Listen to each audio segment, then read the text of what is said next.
ಎಲ್ಲ ಧ್ಯಾನ ಬಂಧುಗಳಿಗೆ ನಮಸ್ಕಾರ. ಮೊದಲನೇದಾಗಿ ಮಹಾವತಾರ್ ಬಾಬಾಜಿ ಅವರಿಗೆ ನನ್ನ ನಮನಗಳು. ಹಾಗೇನೆ ಎಲ್ಲರ ಗುರುಗಳು ಆಗಿರತಕ್ಕಂಥ ಬ್ರಹ್ಮರ್ಷಿ ಡಾಕ್ಟರ್ ಸುಭಾಷ್ ಪತ್ರೇಜಿಯವರಿಗೂ ಸಹ ನಮನಗಳು. ಹಾಗೇನೆ ಈ ಒಂದು ವೇದಿಕೆಯನ್ನು ಕಲ್ಪಿಸಿಕೊಟ್ಟಿರತಕ್ಕಂತಹ ಮಹಾವತಾರ್ ಸಂಸ್ಥೆಯ ಸಂಸ್ಥಾಪಕರು ಆಗಿರತಕ್ಕಂಥ ಡಾಕ್ಟರ್ ರಂಗನಾಥ್ ಸರ್ ಅವರಿಗೆ ನಮನಗಳು. ನನ್ನ ತಂದೆ ತಾಯಿಯರಿಗೆ ಪ್ರಣಾಮವನ್ನು ತಿಳಿಸುತ್ತಾ ಈ ದಿನದ ಕಾರ್ಯಕ್ರಮವನ್ನ ನಾವು ಪ್ರಾರಂಭ ಮಾಡೋಣ. ಮತ್ತೊಮ್ಮೆ ತಮಗೆಲ್ಲರಿಗೂ ಹೃತ್ಪೂರ್ವಕ ಸ್ವಾಗತ. ಈ ದಿನ ಸೆಪ್ಟೆಂಬರ್ 23. ನಾವು ಈ ದಿನ ನಮ್ಮ 41 ದಿನಗಳ ಮಂಡಲ ಕಾರ್ಯಕ್ರಮದ 2ನೆಯ ಬ್ಯಾಚಿನ 25ನೆಯ ದಿನದ ಕಾರ್ಯಕ್ರಮವನ್ನ ಪ್ರಾರಂಭ ಮಾಡ್ತಾ ಇದ್ದೇವೆ. ಮೊದಲನೇದಾಗಿ ನಾವು ಸ್ವಾಧ್ಯಾಯವನ್ನ ಅಥವಾ ಜ್ಞಾನ ಹಂಚಿಕೆಯನ್ನ ಪಡ್ಕೊಂಡು ತದನಂತರ 40 ನಿಮಿಷಗಳ ಧ್ಯಾನವನ್ನ ಮಾಡೋಣ. ಈ ದಿನ ಜ್ಞಾನವನ್ನ ಹಂಚಲಿಕ್ಕೆ ನಮ್ಮದೇ ವೇದಿಕೆಯ ಮಾಸ್ಟರ್ ಆಗಿರತಕ್ಕಂತಹ ಶ್ರೀಮತಿ ಲಕ್ಷ್ಮೀ ಮೇಡಮ್ ಅವರು ಹಾಜರಾಗಿದ್ದಾರೆ. ಇವರಿಗೆ ಈ ವೇದಿಕೆಯ ಪರವಾಗಿ ನಾನು ಸ್ವಾಗತವನ್ನ ಕೋರ್ತೇನೆ. ಜೊತೆಗೆ ಈ ದಿನ ಅವರು ಹಂಚಲಿರುವ ಜ್ಞಾನ ಏನು ಅಂತಂದ್ರೆ ಮಾಧವ ಸೇವೆಯೇ ಮಾನವ ಸೇವೆ ಅಂತ ಹೇಳತಕ್ಕಂತಹ ಅಂಶ. ಇವರಿಗೆ ಈ ವೇದಿಕೆಯ ಪರವಾಗಿ ಹಾಗೂ ನನ್ನ ವೈಯಕ್ತಿಕವಾಗಿ ಮತ್ತೊಮ್ಮೆ ಸ್ವಾಗತವನ್ನ ಕೋರುತ್ತಾ ಜ್ಞಾನ ಹಂಚಿಕೆಯನ್ನ ಮಾಡಬೇಕು ಅಂತ ಕೇಳ್ಕೊಳ್ತೇನೆ. Over to you ma'am. ನಮಸ್ತೆ ಮ್ಯಾಮ್. ನಮಸ್ತೆ. Thank you so much ma'am.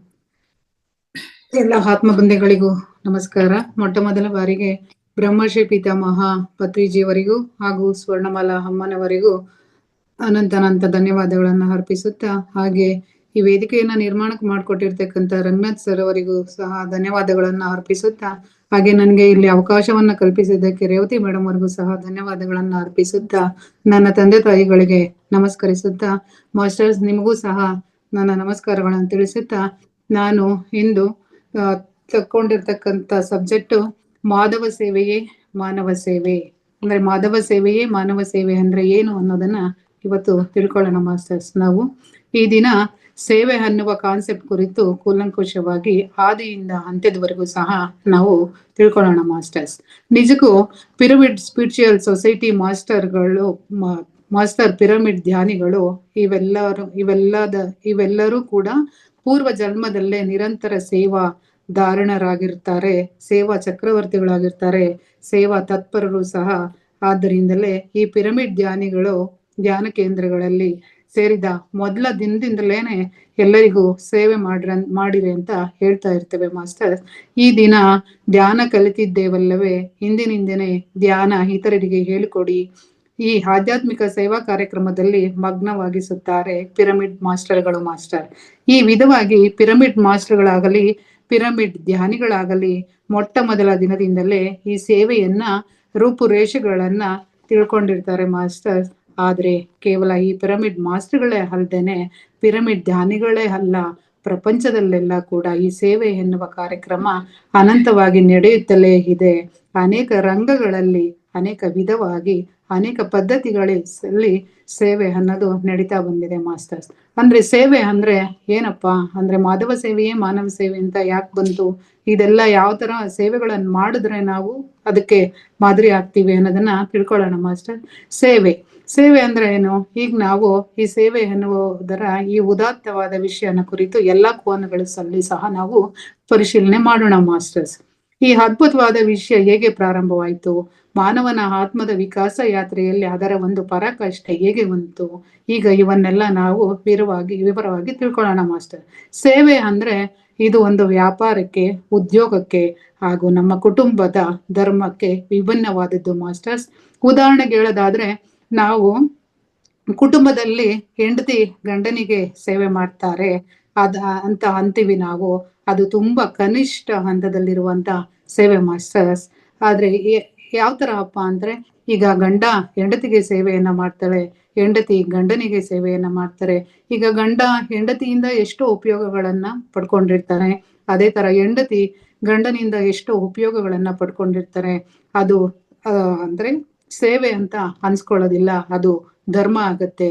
ಯಾಕೆ ಅಂದ್ರೆ ಪತಿ ಅಂದ್ರೆ ಗಂಡ ಹೆಂಡತಿಗ್ ಮಾಡೋದು, ಹೆಂಡತಿ ಗಂಡನಿಗೆ ಮಾಡೋದು ಧರ್ಮ ಆಗುತ್ತೆ ಹೊರ್ತು ಅದು ಸೇವೆ ಅಂತ ಅನ್ನಿಸ್ಕೊಳ್ಳೋದಿಲ್ಲ ಮಾಸ್ಟರ್ಸ್. ಅದೇ ತರ ತಂದೆ ತಾಯಿಗಳು ನಾವು ಹುಟ್ಟಿದ್ಮೇಲೆ ನಮ್ಮನ್ನ ಮಕ್ಕಳನ್ನ ದೊಡ್ಡವರಾದ್ಮೇಲೆ ತಂದೆ ತಾಯಿಗಳು ನಾವು ಮಕ್ಕಳಿಗೆ ಸೇವೆ ಮಾಡ್ತಾ ಇದೀವಿ ಅಂತ ಅನ್ಕೋತಾರೆ.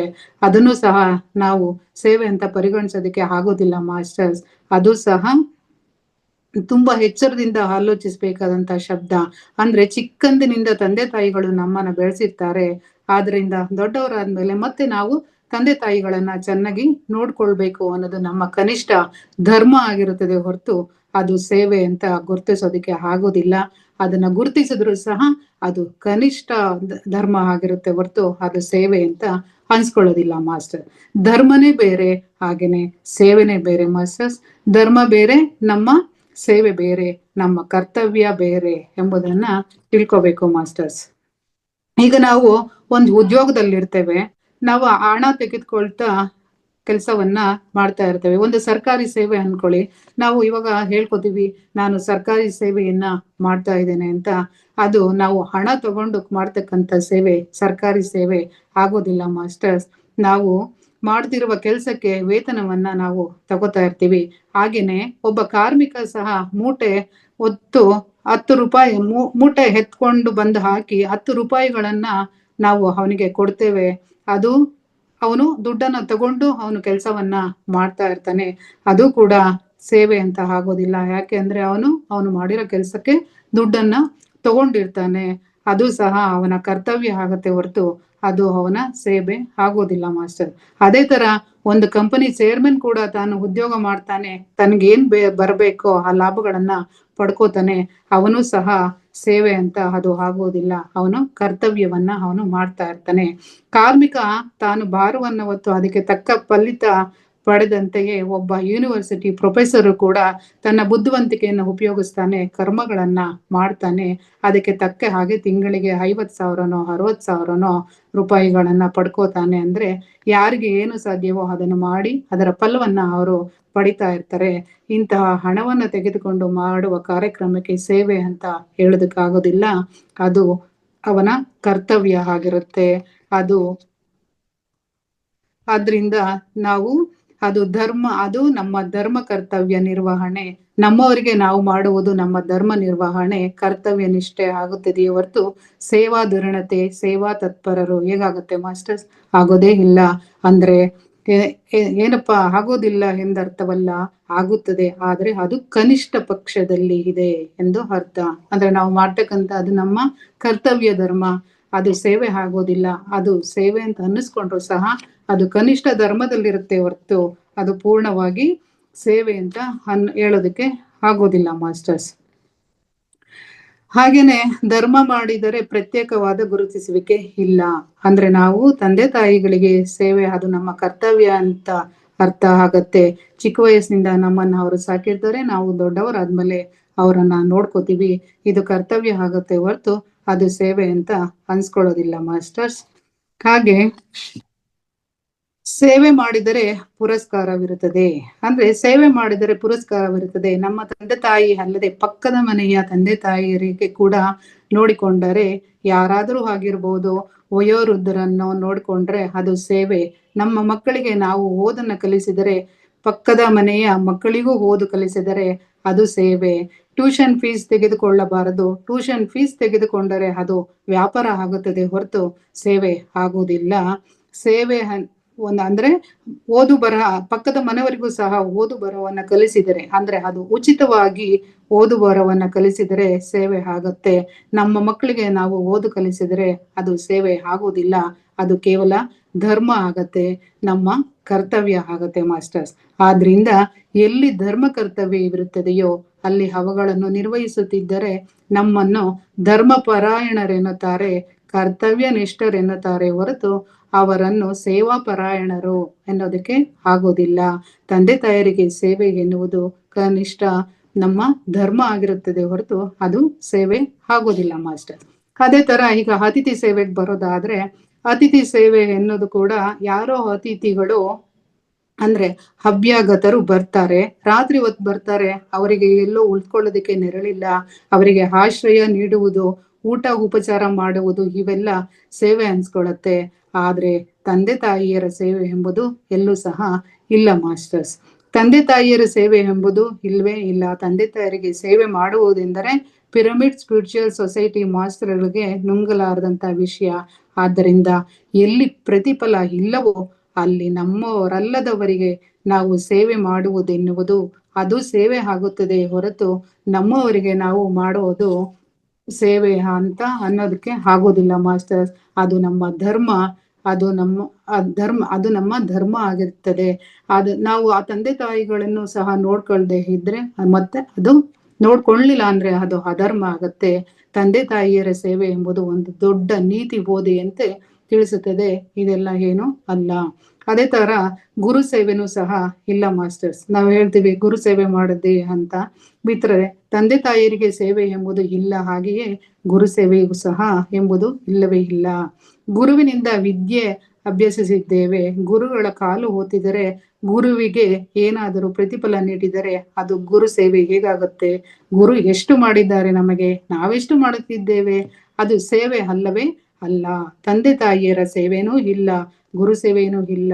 ಅತಿಥಿ ನಮಗೇನು ಕೊಡಲಿಲ್ಲ, ನಾವು ಅತಿಥಿಯಿಂದ ಏನನ್ನು ಸಹ ತೆಗೆದುಕೊಳ್ಳಲಿಲ್ಲ. ಆ ಅತಿಥಿಗೆ ಏನು ಕೊಟ್ಟರು ಅದು ಸೇವೆ ಆಗತ್ತೆ. ಅದೇ ತರ ನಾವು ಗುರುಗಳು ನಮ್ಗೆ ಕಲಿಸ್ತಾರೆ, ನಾವು ಅವರಿಗೆ ಕಾಲನ್ನ ಅಂದ್ರೆ ದುಡ್ಡನ್ನ ಕೊಟ್ಟು ನಾವು ಓದಿರ್ತೀವಿ, ಅದು ಸಹ ಸೇವೆ ಆಗೋದಿಲ್ಲ. ತಂದೆ ತಾಯಿಗಳಿಂದ ನಾವು ಪ್ರತಿಫಲವನ್ನ ಪಡ್ಕೊಂಡಿರ್ತೀವಿ, ಅದೇ ತರ ನಾವು ಅವರನ್ನ ಸಾಕ್ತೀವಿ, ಅದು ಸೇವೆ ಅಂತ ಅನ್ಸ್ಕೊಳ್ಳೋದಿಲ್ಲ. ಪ್ರತಿಫಲ ತೆಗೆದುಕೊಂಡ್ರೆ ಅದು ಒಂದು ವ್ಯಾಪಾರ ಆಗತ್ತೆ ಹೊರತು ಅದು ಸೇವೆ ಅಂತ ಆಗೋದಿಲ್ಲ ಮಾಸ್ಟರ್. ಅದೇ ತರ ದಕ್ಷಿಣೆ ಬೇಡುವವನು ಗುರುವಲ್ಲ. ಅಂದ್ರೆ ಗುರು ದಕ್ಷಿಣೆ ಕೇಳುವುದು ಒಬ್ಬ ಗುರುವಿನ ಲಕ್ಷಣನು ಕೂಡ ಅಲ್ಲ. ದಕ್ಷಿಣೆ ಬೇಡುವವನು ಗುರುವಲ್ಲ, ಅವನು ವ್ಯಾಪಾರಿ ಆಗ್ತಾನೆ.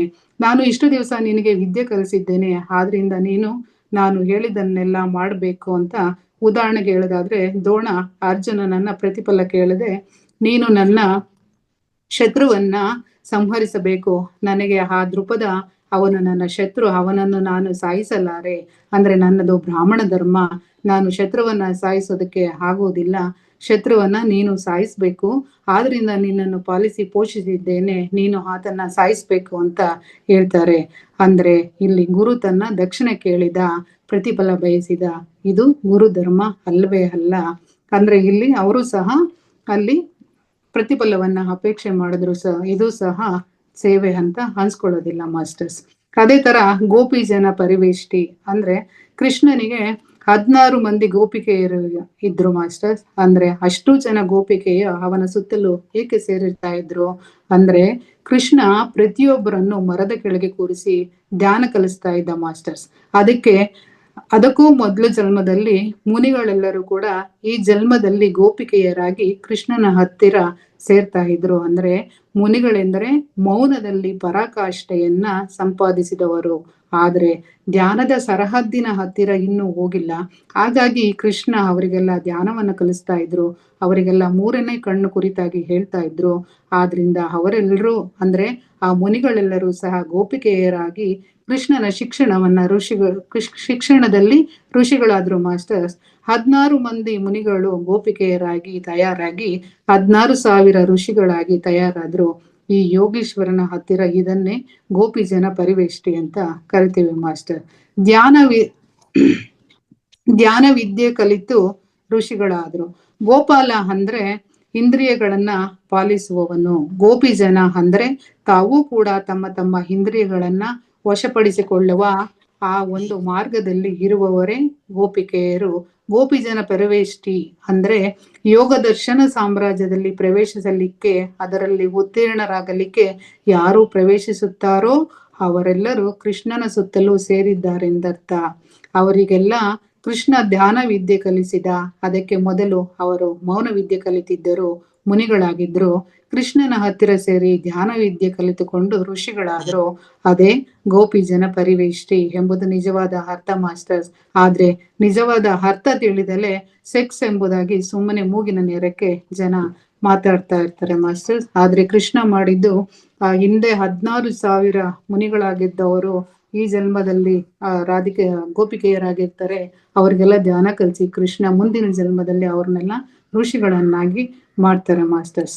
ಈ ಸೇವೆ ಮಾಡ್ಬೇಕಾದ್ರೆ ಮನುಷ್ಯನಿಗೆ ಸಾತ್ವಿಕ ಗುಣ ಪ್ರಧಾನವಾಗಿರ್ಬೇಕು ಮಾಸ್ಟರ್. ಸಾತ್ವಿಕ ಗುಣ ಪ್ರಧಾನವಾದಾಗ ಸೇವೆ ಆರಂಭವಾಗತ್ತೆ. ಆಗ ಅವರು ಮನೆಯಲ್ಲೇ ಇದ್ದು ತಮ್ಮ ಕೆಲಸಗಳನ್ನ ತಾವು ನೋಡಿಕೊಳ್ತಿರ್ತಾರೆ. ಪಕ್ಕದ ಮನೆಯವರ ಜೊತೆ ಇರುತ್ತಾ ಹರಟೆ ಹೊಡೆಯದೆ ಏನೋ ಸಹಾಯ ಮಾಡ್ತಾ ಇರ್ತಾರೆ. ಸುಮ್ಮನೆ ಹರಟೆ ಹೊಡೆಯುತ್ತಿದ್ರೆ ಅಲ್ಲಿ ಸೇವೆ ಏನೂ ಇಲ್ಲ.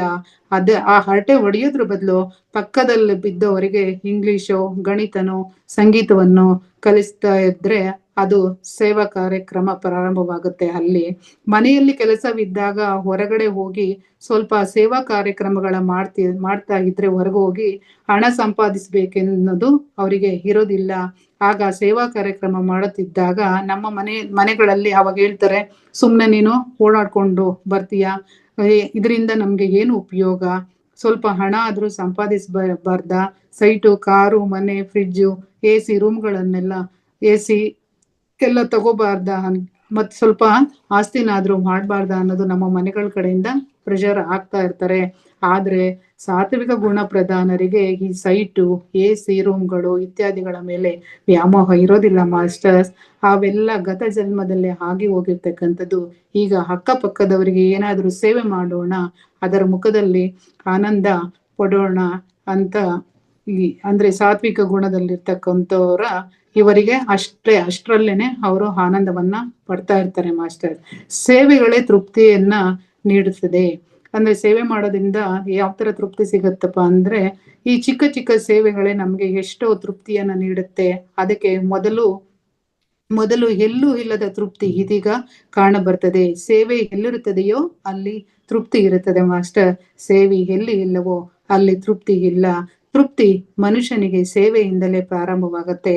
ಆ ತೃಪ್ತಿಗಾಗಿ ಮನುಷ್ಯ ಸೇವೆಯನ್ನ ಮಾಡ್ತಾ ಇರ್ತಾನೆ ಮಾಸ್ಟರ್ಸ್. ಈ ತೃಪ್ತಿಯನ್ನ ವರ್ಣಿಸೋದಕ್ಕೆ ಆಗುವುದಿಲ್ಲ. ಅಂದ್ರೆ ಯಾವ ತರಪ್ಪ ಅಂದ್ರೆ, ಸೇವೆ ಎನ್ನುವುದು ತೃಪ್ತಿಯನ್ನ ನೀಡುತ್ತದೆ, ಇದನ್ನ ವರ್ಣಿಸೋದಕ್ಕೆ ಆಗುವುದಿಲ್ಲ.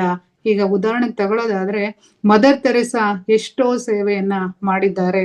ಅವರು ಎಷ್ಟು ತೃಪ್ತಿ ಪಟ್ಟಿರ್ಬಹುದು ಮಾಸ್ಟರ್ಸ್. ಅನಾಥ ಮಕ್ಕಳು, ಬೀದಿಯಲ್ಲಿ ವಾಸಿಸಿರುವ ಮಕ್ಕಳು, ರೋಗಿಷ್ಠರನ್ನ ಕರೆದುಕೊಂಡು ಹೋಗಿ ಅನ್ನ ಬಟ್ಟೆ ಕೊಟ್ಟು ವಿದ್ಯೆ ಕಲಿಸಿ ಎಷ್ಟೋ ಶಿಕ್ಷಣ ಸೇವಾ ಸಂಸ್ಥೆಗಳನ್ನ ಅವರು ಸ್ಥಾಪಿಸಿದ್ದಾರೆ. ಆಕೆ ಸೇವಾ ಚಕ್ರವರ್ತಿ.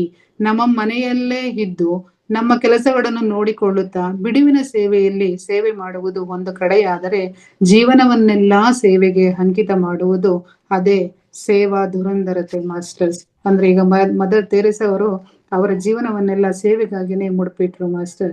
ಇದನ್ನ ನಾವು ಸೇವಾ ಧುರಂಧರರು ಅಂತ ಕರಿಬಹುದು ಮಾಸ್ಟರ್ಸ್. ಅದೇ ತರ ಸೇವಾ ಚಕ್ರವರ್ತಿ ಆದ್ರೂ ನಮ್ಮ ಮಹಾತ್ಮ ಗಾಂಧೀಜಿಯವರು. ಅವರು ತನ್ನ ಮಕ್ಕಳನ್ನ ಅಷ್ಟಾಗಿ ನೋಡ್ಕೊಳ್ಳಿಲ್ಲ. ಅವರ ಮಕ್ಕಳ ಬಗೆಗೆ ನಾವು ಅಷ್ಟಾಗಿ ಏನನ್ನಾದರೂ ಕೇಳಿದ್ದೇವಾ? ಇಲ್ಲ. ನಾವು 5 ಜನ ಅವರಿಗೆ ಮಕ್ಕಳು ಎಂದು ಗೊತ್ತು. ಅವರ ಮಕ್ಕಳು ಅವರ ಪತ್ನಿ ಕಸ್ತೂರಿಬಾಯಿ ಅವರನ್ನೆಲ್ಲ ಅವರನ್ನೆಲ್ಲ ನಾವು ಮರೆತು ಬಿಡ್ತೇವೆ ಮಾಸ್ಟರ್ಸ್. ಅವರ ಸೇವೆಯೊಂದನ್ನ ಬಿಟ್ಟು ಗಾಂಧೀಜಿ ಸೇವಾ ಚಕ್ರವರ್ತಿ. ಹಾಗೆಯೇ ಉದಾಹರಣೆಗೆ ಹೇಳೋದಾದ್ರೆ, ನೆಲ್ಸನ್ ಮಂಡೇಲಾ ಎಷ್ಟೋ ವರ್ಷಗಳು ಕಾರಾಗೃಹದಲ್ಲಿದ್ರು. ಸಾಮಾನ್ಯ ಮನುಷ್ಯರು ಸೇವಾ ಮಾಡುವವರನ್ನ ಹಿಂಸಿಸ್ತಾ ಇದ್ರು, ಸಾಯಿಸ್ಬಿಡ್ತಾ ಇದ್ರು. ಆದ್ರೆ ಸೇವೆ ಮಾಡ್ತಕ್ಕಂಥವ್ರು ಸಾವು ಸಹ ಭಯವನ್ನ ಪಡೋದಿಲ್ಲ ಮಾಸ್ಟರ್. ಅದೇ ತರ ಸೇವೆ ಮಾಡೋದು ಅಷ್ಟು ಹಗುರವಾದಂತಹ ವಿಷಯ ಅಲ್ಲ ಮಾಸ್ಟರ್. ಸೇವೆ ಮಾಡೋದು ಎಷ್ಟೋ ಕಷ್ಟವಾಗಿರ್ತಕ್ಕಂಥ ವಿಷಯ. ಅದಕ್ಕೆ ಎಲ್ಲಾ ಅವಮಾನಗಳನ್ನ ಸಹಿಸ್ಕೋಬೇಕು. ಪ್ರಾಣ ಭಯ ಅನ್ನೋದು ಇರಬಾರ್ದು. ಅಂತಹವರೇ ಸೇವಾ ತತ್ಪರರು ಆಗಬಲ್ಲರು ಮಾಸ್ಟರ್. ಅವರೇ ಸೇವಾ ಧುರಂಧರು ಸಹ ಆಗಬಲ್ಲರು. ಹಾಗೆ ಸೇವಾ ಚಕ್ರವರ್ತಿಗಳು ಸಹ ಆಗ್ತಾರೆ ಮಾಸ್ಟರ್ಸ್. ಅದೇ ತರ ನಮ್ಮ ಪತ್ರಿಜಿಯವರು ಅವರು ಸೇವೆ ಮಾಡಿದನ್ನ ಹೇಳ್ತಾರೆ. ಪತ್ರಿಜಿಯವರು ಸೇವಾ ಮನೋಭಾವದಲ್ಲೇನೆ ಹುಟ್ಟಿದ್ದೇನೆ ನಾನು ಚಿಕ್ಕಂದಿನಿಂದ ಸೇವಾ ಮನೋಭಾವ ಇರುವ ಮನೆಯಲ್ಲೇ ಹುಟ್ಟಿದೆ. ಸೇವಾ ತತ್ಪರರಲ್ಲ, ಆದರೆ ಸೇವಾ ಮನೋಭಾವ ಇದೆ. ತಮ್ಮ ಕೆಲಸಗಳನ್ನ ನೋಡಿಕೊಳ್ಳುತ್ತಾ ಮಿಕ್ಕೆಲ್ಲರಿಗೂ ಸಹಾಯ ಮಾಡುವುದು ಎನ್ನುವ ಮಾತು. ನಮ್ಮ ತಾಯಿ ಎಲ್ಲರಿಗೂ ಸಹಾಯ ಮಾಡುವವರಾಗಿದ್ದರು. ನಮ್ಮ ತಂದೆ ಸಹ ಅಷ್ಟೇ. ನಮ್ಮ ಅಣ್ಣ, ನಾನು ಎಲ್ಲರಿಗೂ ಬಂದವರೆಲ್ಲರಿಗೂ ಸಹ ನನಗೆ ತಿಳಿದಂತೆ ಪ್ರಾಪಂಚಿಕ ವಿದ್ಯೆ ಕಲಿಸ್ತಾ ಇದ್ದೆ. ಹಣದ ಮಾತೇ ಇಲ್ಲ ಅಲ್ಲಿ. ಇರುವುದರಲ್ಲಿ ಎಲ್ಲರಿಗೂ ತಿನ್ನಿಸುತ್ತಿದ್ದೆ. ಇದು ಕನಿಷ್ಠ ಮಟ್ಟದಲ್ಲಿರುವ ಸೇವಾ ಮನೋಭಾವ ನನ್ನದು. ಮತ್ತೆ ಧ್ಯಾನದಲ್ಲಿ ಪ್ರವೇಶಿಸಿದ ನಂತರ ಪತ್ರಿಜಿಯವರು ಹೇಳ್ತಾ ಇದ್ದಾರೆ, ನಾನು ಈ ಧ್ಯಾನದಲ್ಲಿ ಪ್ರವೇಶಿಸಿದ ನಂತರ ಕೋರಮಂಡಲ್ ಫರ್ಟಿಲೈಸರ್ ಕಂಪನಿಯಲ್ಲಿ ಉದ್ಯೋಗ ಮಾಡುತ್ತಲೇ ಮಿಕ್ಕ ಸಮಯವನ್ನೆಲ್ಲ ಆಧ್ಯಾತ್ಮಿಕ ಶಾಸ್ತ್ರ ಶಿಕ್ಷಣ ನೀಡುವುದಕ್ಕಾಗಿಯೇ ಉಪಯೋಗಿಸ್ತಾ ಇದ್ದೆ. ನನ್ನ ಕುಟುಂಬವನ್ನ, ನನ್ನ ಉದ್ಯೋಗ ಧರ್ಮವನ್ನ ನೋಡಿಕೊಳ್ಳುತ್ತಾ ಮಿಕ್ಕ ಪ್ರತಿ ಕ್ಷಣ ಕೂಡ ಎಲ್ಲರಿಗೂ ಧ್ಯಾನ ಕಲಿಸಬೇಕು, ಎಲ್ಲರಿಗೂ ಆತ್ಮಜ್ಞಾನ ಕಲಿಸಬೇಕು, ಅದನ್ನೇ ಸೇವಾ ತತ್ಪರತೆ ಅಂತ ಹೇಳ್ಬೋದು ಮಾಸ್ಟರ್ಸ್. ಮತ್ತೆ ಅವರು 1992ರಲ್ಲಿ ಉದ್ಯೋಗ ಧರ್ಮವನ್ನ ತ್ಯಜಿಸಿಬಿಟ್ಟು ಸಮಯವನ್ನ 100ಕ್ಕೂ 100 ಪಾಲು ದಿನಕ್ಕೆ 24 ಗಂಟೆಗಳು ಸಹ ಸೇವೆಗಾಗಿಯೇ ವಿನಿಯೋಗವಾಗಿ ಇರ್ತಾರೆ ಮಾಸ್ಟರ್ ನಮ್ಮ ಪತ್ರಿಜಿಯವರು. ಇದನ್ನ ಸೇವಾ ಚಕ್ರವರ್ತಿತ್ವ ಅಂತ ನಾವು ಹೇಳ್ಬೋದು ಮಾಸ್ಟರ್ಸ್. ಈ ಸೇವೆಯಲ್ಲಿ 3 ಹಂತಗಳು ಇದಾವೆ ಮಾಸ್ಟರ್. ಅದರಲ್ಲಿ ಒಂದೇದು ಸೇವಾ ಮನೋಭಾವ, ಅಂದ್ರೆ ಸೇವಾ ಮನೋಭಾವ ಪ್ರವೇಶಿಸಿದವರು ಅಂದ್ರೆ ಸೇವೆ ಎನ್ನುವುದು ಕನಿಷ್ಠ ಹಂತದಲ್ಲಿ ಮಾಡ್ತಕ್ಕಂಥದಕ್ಕೆ ನಾವು ಸೇವಾ ಮನೋಭಾವ ಅಂತ ಹೇಳ್ತೀವಿ. ಸೇವಾ ತತ್ಪರತೆ ಪ್ರವೇಶಿಸಿದವರು ಅಂದ್ರೆ ಸೇವೆ ಎನ್ನುವುದು ಮಧ್ಯಮ ಮಟ್ಟದಲ್ಲಿ ಇರ್ತಕ್ಕಂಥದಕ್ಕೆ ನಾವು ಸೇವಾ ತತ್ಪರರು ಅಂತ ಹೇಳ್ಬೋದು. ಸೇವಾ ಚಕ್ರವರ್ತಿ ಅಂದ್ರೆ ಸೇವೆಯೇ ಅತ್ಯುನ್ನತ ಹಂತದಲ್ಲಿ ಮಾಡ್ತಕ್ಕಂಥವ್ರಿಗೆ ನಾವು ಸೇವಾ ಚಕ್ರವರ್ತಿ ಅಂತ ಹೇಳ್ಬೋದು ಮಾಸ್ಟರ್ಸ್. ಅದೇ ತರ ನಮ್ಗೆ ಎಷ್ಟು ಸೇವೆ ಮಾಡಿದ್ರೆ ಅಷ್ಟು ತೃಪ್ತಿ, ಅಂದ್ರೆ ನಾವು ಎಷ್ಟು ಸೇವೆ ಮಾಡಿದೀವೋ ನಮ್ಗೆ ಅಷ್ಟು ತೃಪ್ತಿ ಸಿಗತ್ತೆ ಮಾಸ್ಟರ್. ಮಾನವನಿಗೆ ನಿಜವಾದ ತೃಪ್ತಿ ತನ್ನನ್ನು ತಾನು ನೋಡಿಕೊಳ್ಳುವುದರಲ್ಲಿ, ತನ್ನ ಧರ್ಮವನ್ನು ತಾನು ನಿರ್ವಹಿಸುವುದರಲ್ಲಿ, ತನ್ನ ಭೋಗ ತಾನು ನೋಡಿಕೊಳ್ಳುವುದರಲ್ಲಿ ತೃಪ್ತಿ ಇದ್ದರೂ ನಿಜವಾದ ತೃಪ್ತಿ ಮಾತ್ರ ಸೇವೆಯಿಂದಲೇ ಆರಂಭವಾಗುತ್ತದೆ. ಹೇಗೆಂದರೆ ಸಂಗೀತ ಕಲಿತುಕೊಳ್ಳುವವನಿಗೆ ಸಂಗೀತ ತೃಪ್ತಿ ಹೇಗೆ ಗೊತ್ತಿಲ್ಲವೋ, ಚೆಸ್ ಗೊತ್ತಿಲ್ಲದವನಿಗೆ ಚೆಸ್ ಆಟದ ತೃಪ್ತಿ ಹೇಗೆ ಗೊತ್ತಿಲ್ಲವೋ, ಹಾಗೆ ಸೇವೆ ಮಾಡದವನಿಗೆ ಸೇವೆಯ ಅನಂತವಾದ ತೃಪ್ತಿಯೂ ಸಹ ಗೊತ್ತಿರೋದಿಲ್ಲ ಮಾಸ್ಟರ್ಸ್. ಒಂದ್ಸಾರಿ ಸಂಗೀತ ಕಲ್ತ್ಕೊಂಡ ನಂತರ ಅದರಲ್ಲಿ ಎಷ್ಟು ಮಾಧುರ್ಯ ಇದೆಯೋ, ಚೆಸ್ ಆಟ ಆಡೋದನ್ನ ಕಲ್ತ್ಕೊಂಡ್ಮೇಲೆ ಅದ್ರಲ್ಲಿ ಎಷ್ಟು ತೃಪ್ತಿ ಪಡಬಹುದೋ, ಒಂದು ಸಾರಿ ಸೇವಾ ಕಾರ್ಯಕ್ರಮ ಕೈ ಹಿಡಿದವನು ಎಷ್ಟು ತೃಪ್ತಿಯನ್ನ ಅನುಭವಿಸುತ್ತಾನೋ ಅದಕ್ಕೆ ಕೊನೆ ಮೊದಲೆಲ್ಲ. ಆದ್ದರಿಂದಲೇ ಪರಿಪೂರ್ಣವಾದ ಆತ್ಮದಲ್ಲಿ, ಶ್ರೇಷ್ಠವಾದ ಆತ್ಮದಲ್ಲಿ ಆ ಸೇವಾ ಕಾರ್ಯಕ್ರಮ ಎನ್ನುವುದು ಅವರ ಜೀವನದಲ್ಲಿ ಪ್ರಧಾನವಾದ ಅಂಶ ಮಾಸ್ಟರ್.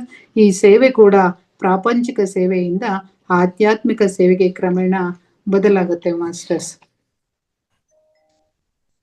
ಅದೇ ತರ ನಿಜವಾದಂತ ಸೇವೆ ಯಾವುದಪ್ಪ ಅಂದ್ರೆ, ಸ್ವಾಮಿ ವಿವೇಕಾನಂದ ಏನಂತಾರೆ ಅಂದ್ರೆ, ನೀನು ಅವನಿಗೆ ಆತ್ಮಜ್ಞಾನ ನೀಡು, ಆಗ ಅವನು ಮತ್ತೆ ನಿನ್ನ ತಂಟೆಗೆ ಬರಬೇಕಾದ ಅವಶ್ಯಕತೆ ಇರೋದಿಲ್ಲ. ಇನ್ನ ಅವನಿಗೆ ಆತ್ಮಜ್ಞಾನವನ್ನ ನೀನ್ ನೀಡಿದ್ದೆ ಆದ್ರೆ ಅವನು ತನ್ನ ಸಂಗತಿಯನ್ನ ತಾನೇ ನೋಡ್ಕೊಳ್ತಾನೆ. ಆದ್ರಿಂದ ಆತ್ಮಜ್ಞಾನ ಸೇವೆ ಮಾಡಿ, ಅದೇ ನಿಜವಾದ ಸೇವೆ, ಅದೇ ಶಾಶ್ವತವಾದ ಸೇವೆ, ಅದೇನೆ ಶಾಶ್ವತವಾದ ಸೇವೆ, ಶಾಶ್ವತವಾದ ಸೇವೆಗೆ ವಿರುದ್ಧವಾದದ್ದು. ಆದ್ರಿಂದ ಯಾವ ಸೇವೆಯನ್ನು ತಲುಪಿಸೋಣ ಅಂದ್ರೆ ಶಾಶ್ವತವಾದ ಸೇವೆಯನ್ನ ಮಾಡೋಣ ಮಾಸ್ಟರ್ಸ್. ನಾವೆಲ್ಲ ಶಾರೀರಿಕವಾದ ಸೇವೆಗಳು ಅಶಾಶ್ವತವಾದವುಗಳು, ಆದ್ರಿಂದ ಆತ್ಮ ಸೇವೆಗಳೇ ಶಾಶ್ವತವಾದಂತಹ ಸೇವೆಗಳು. ಆದ್ರಿಂದ ಆತ್ಮಪರವಾಗಿ ಸೇವೆಯನ್ನ ತಲುಪಿಸಿ ಅದೇ ನಿಜವಾದ ಸೇವೆ ಅಂತಾರೆ ನಮ್ಮ ವಿವೇಕಾನಂದರು. ಅದೇ ತರ ಪಿರಮಿಡ್ ಮಾಸ್ಟರ್ಗಳಲ್ಲೆಲ್ಲರೂ ಸಹ ಆಧ್ಯಾತ್ಮಿಕ ಸೇವೆಯೊಳಗೆ ಮುಳುಗಿ ತೇಲ್ಬಿಡ್ತೇವೆ ನಾವು. ಪಿರಮಿಡ್ ಮಾಸ್ಟರ್ಗಳು ಆಧ್ಯಾತ್ಮಿಕ ಸೇವಾ ತತ್ಪರರು, ಆಧ್ಯಾತ್ಮಿಕ ಸೇವಾ ಧುರೀಣರಾಗಿರ್ತಾರೆ ಮಾಸ್ಟರ್. ಆಧ್ಯಾತ್ಮಿಕ ಸೇವಾ ಚಕ್ರವರ್ತಿಗಳು ಸಹ ಆಗಿರ್ತಾರೆ ನಮ್ಮ ಪಿರಮಿಡ್ ಮಾಸ್ಟರ್ಗಳು ಮಾಸ್ಟರ್ಸ್. ಆತ್ಮ ಸೇವೆಯೇ ಸೇವೆ ಅಂದ್ರೆ ನಾವು ಆತ್ಮಕ್ಕೆ ಸೇವೆಯನ್ನ ಮಾಡ್ಬೇಕು ಮಾಸ್ಟರ್. ನಾವು ಎಷ್ಟೋ ಮತ್ತೆಷ್ಟೋ ಭ್ರಮೆಗಳಲ್ಲಿರ್ತೇವೆ. ನಾವು ಈ ಶರೀರ ಅಂತ, ಶರೀರ ಸೇವೆಯೇ ಸೇವೆ ಎಂದು ನಾವು ಇಷ್ಟಕ್ಕೂ ನಮ್ಮ ಶರೀರವೇ ಅಲ್ಲ. ನಾವು ಅನ್ಕೊಂಡಿರ್ತೀವಿ ನಾವು ಶರೀರಕ್ಕೆ ಮಾಡೋದೇ ಸೇವೆ ಅಂತ, ಆದ್ರೆ ನಾವು ಶರೀರವೇ ಅಲ್ಲ. ಅಂಥದ್ರಲ್ಲಿ ಶರೀರ ಸೇವೆ ಹೇಗೆ ಸೇವೆ ಆಗುತ್ತೆ ಮಾಸ್ಟರ್? ನಾವು ಆತ್ಮವೇ ಆಗಿರೋದರಿಂದ ನಾವು ಆತ್ಮ ಸೇವೆಯೇ ಸೇವೆ ಅಂತ ಪರಿಗಣಿಸಬಹುದು. ಶರೀರ ಸೇವೆ ಅನ್ನೋದು ಸೇವೆ ಆಗೋದಿಲ್ಲ ಮಾಸ್ಟರ್ಸ್. ಅದೇ ತರ ಶಾರೀರಿಕ ಪರವಾದ ಸೇವೆ ಮಾಧವ ಸೇವೆ ಅಲ್ಲ. ಅಂದ್ರೆ ಮಾನವರಿಗೆ ಆತ್ಮಪರವಾಗಿ ತಲುಪಿಸಿದಂತ ಸೇವೆಯೇ ಮಾಧವ ಸೇವೆ. ಮಾನವ ಸೇವೆ. ಅಂದ್ರೆ ಶಾರೀರಿಕವಾಗಿ ಶಾರೀರಿಕ ಪರವಾದ ಸೇವೆ ಮಾಡಿದ್ರೆ ಅದು ಮಾಧವ ಸೇವೆಯಲ್ಲ. ಮಾಧವ ಅಂದರೆ ಆತ್ಮ ಇರಬೇಕಲ್ಲ, ಕೇವಲ ಶರೀರವಿದ್ದರೆ ಅದು ಮಾಧವತ್ವ ಹೇಗಾಗುತ್ತೆ ಮಾಸ್ಟರ್? ಆಧ್ಯಾತ್ಮಿಕ ಸೇವೆ ಇಲ್ಲದ ಮಾನವ ಸೇವೆ ಅದು ಮಾನವ ಸೇವೆ ಆಗುತ್ತದೆ ಹೊರತು ಮಾಧವ ಸೇವೆ ಆಗಲಾರದು. ಆದ್ರಿಂದ ಮಾನವ ಸೇವೆಯೇ ಮಾಧವ ಸೇವೆ ಎನ್ನುವುದಕ್ಕೆ ನಾವು ನಿಲ್ಲಬೇಕಾಗುತ್ತದೆ. ಮಾನವರನ್ನು ಮಾಧವರನ್ನಾಗಿ ನೋಡಬೇಕಾಗುತ್ತದೆ ಮಾಸ್ಟರ್ಸ್. ಅಂದ್ರೆ ಮಾಧವ ಸೇವೆಯೇ ಮಾಧವ ಸೇವೆ ಅಂದ್ರೆ ಮೈ ಡಿಯರ್ ಫ್ರೆಂಡ್ಸ್, ಮಾನವ ಸೇವೆಯೇ ಮಾನವ ಸೇವೆ, ಮಾಧವ ಸೇವೆಯೇ ಮಾಧವ ಸೇವೆ ಎಂದು ಗ್ರಹಿಸಿ ಮಾನವನನ್ನು ಮಾಧವನನ್ನಾಗಿ ನೋಡೋಣ. ಅಂದ್ರೆ ಅಹಂ ಬ್ರಹ್ಮಾಸ್ಮಿ, ನಾನು ಶರೀರವಲ್ಲ. ಅಂದ್ರೆ ಈಗ ಒಂದು ಬಟ್ಟೆ ಹರಿದೋಗಿರುತ್ತೆ, ಹಾಗಂತ ಶರೀರ ಹರಿದೋದಂತ ಆಗತ್ತಾ? ಶರೀರವೇ ಹರಿದು ಹೋಯ್ತು ಎಂದೆಂದುಕೊಳ್ಳಿ, ಇದರ ಅರ್ಥ ಆತ್ಮ ಹರಿದೋಯ್ತು ಅಂತ ಅರ್ಥ ಆಗತ್ತಾ? ನನಗೂ ಈ ಬಟ್ಟೆಗೂ ಸಂಬಂಧವೇ ಇಲ್ಲ. ದೇಹ ಪರವಾದ ಸೇವೆ ಕುರಿತು ಹೆಚ್ಚಾಗಿ ಆಲೋಚಿಸುವುದನ್ನು ಬಿಟ್ಟು ಬಿಡಿ, ಅದು ಬೇಡ ಎಂದು ಸ್ವಾಮಿ ರಾಮನಿಗೆ ಆತನ ಗುರು ಹೇಳಿದ್ರಲ್ವಾ? ಇಲ್ಲದಿದ್ರೆ ಆತ ಸ್ವಾತಂತ್ರ್ಯ ಹೋರಾಟದೊಳಗೆ ಮುಳುಗಿ ಹೋಗ್ತಾ ಇದ್ದ. ಆದ್ರೆ ಸ್ವಾಮಿ ರಾಮ ಅವರ ಗುರುಗಳು ಅದಕ್ಕೆ ಒಪ್ಕೊಳ್ಳಿಲ್ಲ ಮಾಸ್ಟರ್ಸ್. ಎಷ್ಟು ಸೇವೆ ಮಾಡ್ತೇವೋ ನಾವು ಅಷ್ಟು ಫಲವನ್ನ ಲಾಭವನ್ನ ಪಡ್ಕೋಬಹುದು ಮಾಸ್ಟರ್. ಸೇವೆ ಅಂದ್ರೆ ವ್ಯಾಪಾರವಲ್ಲ. ಪ್ರತಿಫಲ ಆಶಿಸಿದರೆ, ಪ್ರತಿಫಲ ತೆಗೆದುಕೊಂಡರೆ ಅದು ಸೇವೆ ಆಗೋದಿಲ್ಲ. ಪ್ರತಿಫಲ ಬಂದೇ ಬರುತ್ತೆ ಮಾಸ್ಟರ್. ನಾವು ಎಷ್ಟು ಸೇವೆ ಮಾಡ್ತೀವೋ ಅದು ಅದೇ ತರ ಪ್ರತಿಫಲ ನಮ್ಗೆ ಬಂದೇ ಬರುತ್ತೆ. ಬರದೇ ಹೇಗಿರುತ್ತೆ? ಪ್ರತಿ ಕರ್ಮಕ್ಕೂ ಸಹ ಅದರದ್ದೇ ಆದಂತಹ ಪ್ರತಿಫಲ ಇರುತ್ತೆ. ನಾವು ಕೆಟ್ಟದ್ದು ಮಾಡಿದರೆ ಕೆಟ್ಟದ್ದು ಬರುತ್ತೆ, ಒಳ್ಳೇದು ಮಾಡಿದ್ರೆ ಒಳ್ಳೇದು ಬರುತ್ತೆ. ಆದ್ರಿಂದ ನಾವು ಸೇವೆ ಮಾಡಿದರೆ ನಮಗೂ ಕೂಡ ಎಷ್ಟೋ ಮಂದಿ ಸೇವೆ ಮಾಡುತ್ತಾರೆ. ನಮಗೂ ಸಹ ಎಷ್ಟೋ ಅಂದ್ರೆ ಕೆಟ್ಟದ್ ಮಾಡಿದ್ರೆ ನಮ್ಗೆ ಕೆಟ್ಟದ್ದಾಗತ್ತೆ, ಒಳ್ಳೇದ್ ಮಾಡಿದ್ರೆ ನಮ್ಗೆ ಒಳ್ಳೇದು. ಅಂದ್ರೆ ಯಾವ ತರ ನಾವು ಸೇವೆ ಮಾಡ್ತೀವೋ ಅದೇ ತರ ಪ್ರತಿಫಲ ನಮ್ಗೆ ದೊರಕುತ್ತೆ ಮಾಸ್ಟರ್ಸ್. ಆತ್ಮ ಸೇವೆಯೇ ಶಾರೀರಿಕ ಸೇವೆ. ಅಂದ್ರೆ ಆತ್ಮ ಸೇವೆಯೇ ಮಾಧವ ಸೇವೆ. ಶಾರೀರಿಕ ಸೇವೆ ಎಂಬುದು ಕೇವಲ ಮಾನವ ಸೇವೆ ಮಾತ್ರ ಆಗುತ್ತದೆ. ಶಾರೀರಿಕ ಸೇವೆ ಕೇವಲ ಶಾರೀರಿಕ ಸೇವೆ ಆಗುತ್ತೆ. ಶಾರೀರಿಕ ಸೇವೆ ಆತ್ಮ ಸೇವೆ ಆಗೋದಿಲ್ಲ ಮಾಸ್ಟರ್ಸ್. ಆದರೆ ಆತ್ಮ ಸೇವೆ ಶಾರೀರಿಕ ಸೇವೆ ಆಗುತ್ತೆ. ನಾವು ಧ್ಯಾನದಲ್ಲಿ ಕುಳಿತುಕೊಳ್ತೇವೆ ಅಂತ ತಿಳ್ಕೊಳ್ಳಿ, ಆಗ ಧ್ಯಾನದಿಂದ ರೋಗಗಳೆಲ್ಲ ಹೋಗುತ್ತೆ. ಅಂದ್ರೆ ನಮ್ಮ ಶರೀರಕ್ಕೆ ಸೇವೆ ಮಾಡಿದಂತೆ. ಇತರರಿಗೆ ಧ್ಯಾನ ಕಲಿಸಿದ್ದೇವೆ ಅಂತ ತಿಳ್ಕೊಂಡ್ರೆ ಆಗ ಅವರ ಮೈಂಡ್ ಪ್ಯೂರ್ ಆಗಿ ಬಿಡ್ತದೆ. ಆಗ ಜನರೆಲ್ಲರೂ ಸಹ ನಮ್ಮಲ್ಲಿಗೆ ಬಂದು ಅನ್ನ ಕೊಡುತ್ತಾರೆ. ಆತ್ಮ ಸೇವೆಯೇ ಶಾರೀರಿಕ ಸೇವೆ ಆಗುತ್ತದೆ. ಆದ್ರೆ ಶಾರೀರಿಕ ಸೇವೆ ಆತ್ಮ ಸೇವೆ ಆಗೋದಿಲ್ಲ ಮಾಸ್ಟರ್ಸ್. ಶಾಶ್ವತವಾದ ಸೇವೆಯಲ್ಲಿ ಅಶಾಶ್ವತವಾದದ್ದೆಲ್ಲ ಇದೆಯೇ ಹೊರತು ಅಶಾಶ್ವತವಾದ ಸೇವೆಯಲ್ಲಿ ಶಾಶ್ವತವಾದದ್ದು ಒಂದು ಚೂರು ಇಲ್ಲ ಮಾಸ್ಟರ್. ಆತ್ಮ ಸೇವೆ ಇಲ್ಲ, ಆತ್ಮ ಸೇವೆಯಲ್ಲಿ ಇಲ್ಲಿ ಬರೋದಿಲ್ಲ. ಆದ್ರಿಂದ ಆತ್ಮ ಸೇವೆಗೆ ಪ್ರಧಾನವಾದಂತಹ ಮಹತ್ವವನ್ನ ನಾವು ಕೊಡೋಣ ಮಾಸ್ಟರ್ಸ್. ಆದ್ರಿಂದ ಶರೀರಕ್ಕೆ ಮಾಡ್ತಕ್ಕಂಥದ್ದು ಸೇವೆ ಆಗೋದಿಲ್ಲ, ನಾವು ಆತ್ಮಕ್ಕೆ ಮಾಡಿದ್ರೆ ಅದು ಸೇವೆ ಆಗತ್ತೆ ಮಾಸ್ಟರ್ಸ್. ಅದೇ ತರ ನಮ್ಮ ಪಿರಮಿಡ್ ಸೂತ್ರಗಳ ಮಾನವರಿಗೆ ಆದರ್ಶ ಸೂತ್ರಗಳು ಆಗ್ಬೇಕು ಮಾಸ್ಟರ್ಸ್. ಈ ಪಿರಮಿಡ್ನ ಸೂತ್ರಗಳು ಏನಪ್ಪಾ ಅಂದ್ರೆ, ಎಲ್ರೂ ಸಹ ಶ್ವಾಸದ ಮೇಲೆ ಗಮನವಿರಿಸೋಣ, ಕಣ್ಣೆರಡು ಮುಚ್ಚಿಕೊಳ್ಳೋಣ, ಈ ಕ್ಷಣದಿಂದಲೇ ಶ್ವಾಸದ ಮೇಲೆ ಗಮನವಿಡೋಣ, ಈ ಕ್ಷಣದಿಂದಲೇ ಶಾಕಾಹಾರಿಗಳಾಗೋಣ, ಈ ಕ್ಷಣದಿಂದಲೇ ವೃಕ್ಷಗಳನ್ನು ಹೆಚ್ಚಿಸೋಣ, ಈ ಕ್ಷಣದಿಂದಲೇ ಎಲ್ಲರಿಗೂ ಎಲ್ಲವನ್ನು ಕಲಿಸೋಣ. ಎಲ್ಲರಿಗೂ ಈಗ ನೀನು ಧ್ಯಾನ ವಿದ್ಯೆ ಕಲಿಸಿದ್ದೀಯಾ, ಎಲ್ಲರಿಗೂ ನೀನು ಧ್ಯಾನ ವಿದ್ಯೆ ಕಲಿಸು. ಈಗ ನೀನು ಶಾಕಾಹಾರಿ ಆಗಿರುವೆಯಾ, ಎಲ್ಲರಿಗೂ ಶಾಕಾಹಾರಿಗಳಾಗಿಸು. ವೃಕ್ಷಗಳನ್ನು ಕತ್ತರಿಸಬಾರದೆಂದು ಎಲ್ಲರಿಗೂ ತಿಳಿಸು. ಅದೇ ತರ ಮಾಸ್ಟರ್, ಧ್ಯಾನ ಮಾಡೋಣ, ಮಾಡಿಸೋಣ. ನಾವೆಷ್ಟು ಮಾಡಿದರೆ ಅಷ್ಟು ಮಾಡಿಸುವ ಶಕ್ತಿ ನಮಗೂ ಸಹ ಬರುತ್ತೆ. ಎರಡು ಪರಸ್ಪರ ಒಂದರ ಮೇಲೊಂದು ಆಧಾರಪಟ್ಟಿದೆ ಮಾಸ್ಟರ್. ಅಂದ್ರೆ teaching is the best way of learning, learning is the best way of teaching. ಧ್ಯಾನ ಮಾಡಿಸಿ ಶಾಕಾಹಾರಿಗಳಾಗಿ ಎಲ್ಲರನ್ನು ಶಾಕಾಹಾರಿಗಳಾಗಿಸೋಣ ಮಾಸ್ಟರ್ಸ್. ಇಷ್ಟು ಹಂಚ್ಕೊಳ್ಳೋದಕ್ಕೆ ನನಗೆ ಅವಕಾಶವನ್ನ ಕೊಟ್ಟಂತಹ ಮಾವತಾರ್ ಫೌಂಡೇಶನ್ಗೆ ನನ್ನ ಹೃತ್ಪೂರ್ವಕ ಧನ್ಯವಾದಗಳನ್ನ ಅರ್ಪಿಸಿದ್ದೇನೆ. ಹಾಗೇನೆ ಸಹ ಇಲ್ಲಿಯ ತನಕ ನೀವು ಸಹ ಕೇಳಿದಿರಿ, ನಿಮ್ಗೂ ಸಹ ಧನ್ಯವಾದಗಳನ್ನ ಅರ್ಪಿಸ್ತಾ ಇದ್ದೇನೆ master. Thank you so much master. Thank you Lakshmi madam, thank you very much. Madhava ಸೇವೆ ಮಾನವ ಸೇವೆ ಅಂತ ಹೇಳತಕ್ಕಂಥ ಬಹಳ ಚೆನ್ನಾಗಿ ಸವಿವರವಾಗಿ ಸರಳವಾಗಿ ತಿಳಿಸ್ಕೊಟ್ಟಿದ್ದೀರಾ. ತುಂಬಾ ತುಂಬಾ ಧನ್ಯವಾದಗಳು. ಎಲ್ಲರೂ ಅಂದ್ಕೊಳ್ತಾವೆ, ತುಂಬಾ ಜನರ ಬಾಯಿಂದ ಬರ್ತದೆ, ಅಪ್ಪ ಅಮ್ಮನ ಸೇವೆ ಮಾಡಿ ಮಾಡಿ ಸಾಕಾಗಿದೆ, ಮಕ್ಕಳ ಸೇವೆ ಮಾಡಿ ಮಾಡಿ ಸಾಕಾಗಿದೆ, ಸರ್ಕಾರಿ ಸೇವೆ ಮಾಡಿ ಮಾಡಿ ಸಾಕಾಗಿದೆ ಅಂತ. ಇದು ಯಾವುದು ಸೇವೆನೇ ಅಲ್ಲ ಅಂತ ಹೇಳತಕ್ಕಂಥ ತುಂಬಾ ಚೆನ್ನಾಗಿ ಹೇಳಿದ್ರಿ. ನಾವು ಯಾವುದೇ ಫಲಾಪೇಕ್ಷೆ ಇಲ್ಲದಂತೆ ಮಾಡುವುದೇ ಆಕ್ಚುಲಿ ಸೇವೆ. ಸೊ ನನಗನ್ಸುತ್ತೆ ಎಲ್ರಿಗೂ ಬಹಳ ಚೆನ್ನಾಗಿ ಅರ್ಥ ಆಯ್ತು ಅಂತ ಹೇಳ್ಕೊಂಡು ತುಂಬಾ ಧನ್ಯವಾದಗಳು ಮ್ಯಾಮ್.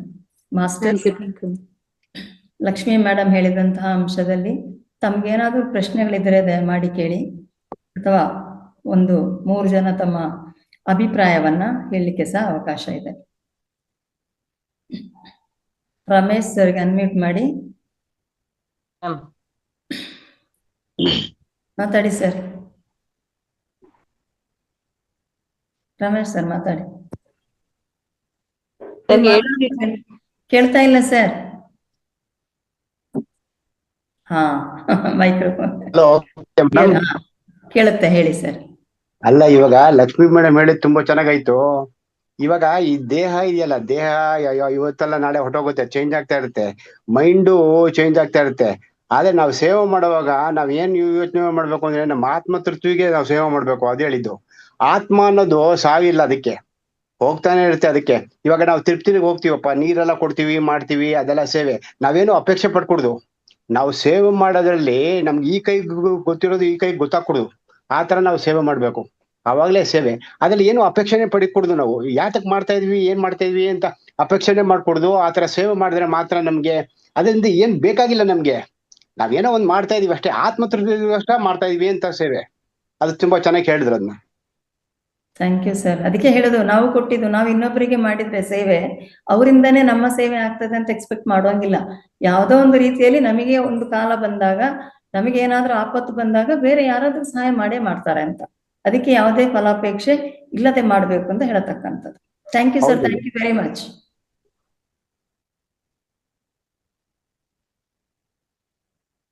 ಬೇರೆ ಯಾರು ಹ್ಯಾಂಡ್ ರೈಸ್ ಕಾಣ್ತಾ ಇಲ್ಲ ಅಂದ್ರೆ ಬಹಳ ಸರಳವಾಗಿ ನನಗನ್ಸುತ್ತೆ. ಯಾಕೆ ಹ್ಯಾಂಡ್ ರೈಸ್ ಆಗ್ತಾ ಇಲ್ಲ ಅಂದ್ರೆ ಇಲ್ಲಿ ಪ್ರಶ್ನೆ ಅಂತ ಹೇಳತಕ್ಕಂಥದ್ದು ಉದ್ಭವ ಆಗಿಲ್ಲ, ಯಾಕಂದ್ರೆ ಎಲ್ಲವೂ ಚೆನ್ನಾಗಿ ಅರ್ಥ ಆಗಿದೆ. ನಾಗಲಲಿತಾ ಮ್ಯಾಮ್, ಎಸ್ ಅನ್ಮ್ಯೂಟ್ ಮಾಡ್ಕೊಳ್ಳಿ. ಅನ್ಮ್ಯೂಟ್ ಕೊಟ್ಟಿದ್ದೀನಿ ಮ್ಯಾಮ್ ಅವರಿಗೆ. ಹಾ ಸರಿ, ಮಾತಾಡಿ ಮ್ಯಾಮ್. ನಾಗಲಲಿತಾ ಮ್ಯಾಮ್ ಅನ್ಮ್ಯೂಟ್ ಮಾಡ್ಕೊಳ್ಳಿ. ಪುನಃ ಮ್ಯೂಟ್ ಆಯ್ತಲ್ಲ. ಹಾ ಮಾತಾಡಿ. ಅವ್ರು ಹೇಳ್ದಾಗೆ ತಂದೆ ತಾಯಿಗೆ ಮಾಡೋದು ಸೇವೆ ಅಲ್ಲ, ಗುರುಗಳಿಗೆ ಮತ್ತೆಲ್ಲ ಯಾವ್ದು ಸೇವೆ ಅಲ್ಲ. ನೀವು ಹೇಳ್ದಾಗು ಅದು ನಾವೊಂದು ನಿರೀಕ್ಷೆ ಇಲ್ಲದೆ ಮಾಡದೇ ಮಾತ್ರ ಸೇವೆ ಅನ್ನೋದು ತುಂಬಾ ಅರ್ಥಗರ್ಭಿತವಾಗಿತ್ತು. ಮತ್ತೆ ಇದು ಶರೀರ ಬರೀ ನಶ್ವರ, ಶರೀರವಲ್ಲ ಆತ್ಮ ಅಂತ ನಾವು ತಿಳಿಬೇಕು ಅಂತ ಹೇಳುದು.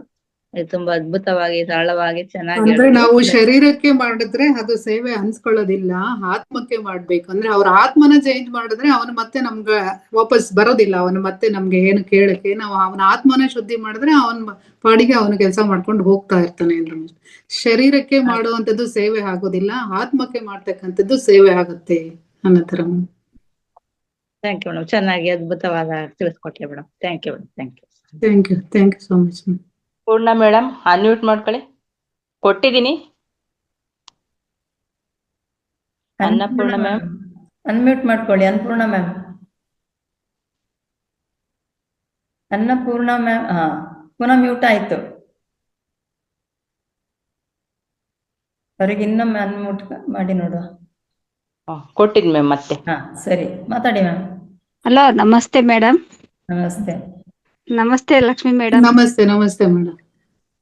ಸೋಲ್ಜರ್ ಸೇವೆ ಯಾವ ಸೇವೆ ಆಗುತ್ತೆ ಮೇಡಮ್? ಸೋಲ್ಜರ್ ಮಾಡ್ತಕ್ಕಂಥದ್ದು ಅದು ಸೇವೆನೇ ಆಗುತ್ತೆ ಮೇಡಮ್. ಅದು ಅಂದ್ರೆ ಅವರು ಎಲ್ಲ ಫ್ಯಾಮಿಲಿನೆಲ್ಲ ಬಿಟ್ಟು ಹೋಗಿ ಅವರು ದೇಶಕ್ಕೋಸ್ಕರ ಮಾಡ್ತಕ್ಕಂಥ ಸೇವೆ ಅಲ್ವಾ ಅದು?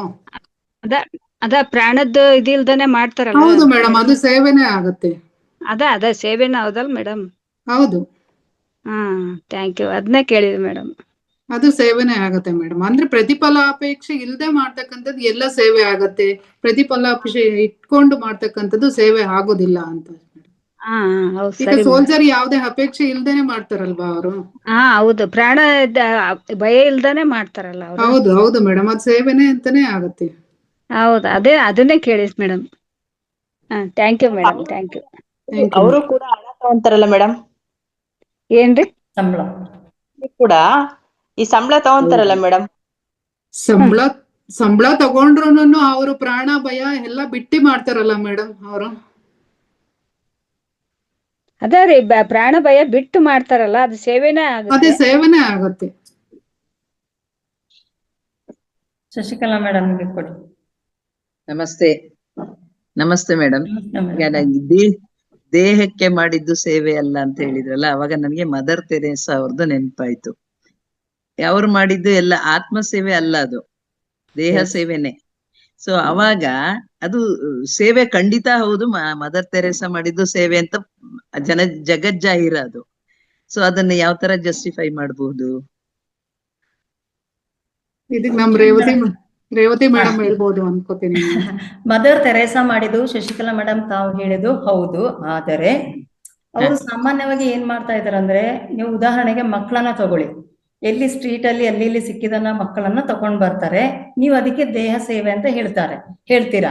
ಆದರೆ ಅಲ್ಲಿ ಆತ್ಮ ಸೇವೆ ಇದೆ. ಯಾಕಂತಂದ್ರೆ ಆ ಮಕ್ಕಳಿಗೆ ಕೊಡತಕ್ಕಂತಹ ಟೋಟಲ್ ಲೈಫ್ ಇದೆಯಲ್ಲ, ಅದು ಬಿಕಾಸ್ ಆಫ್ ಮದರ್ ತೆರೇಸಾ.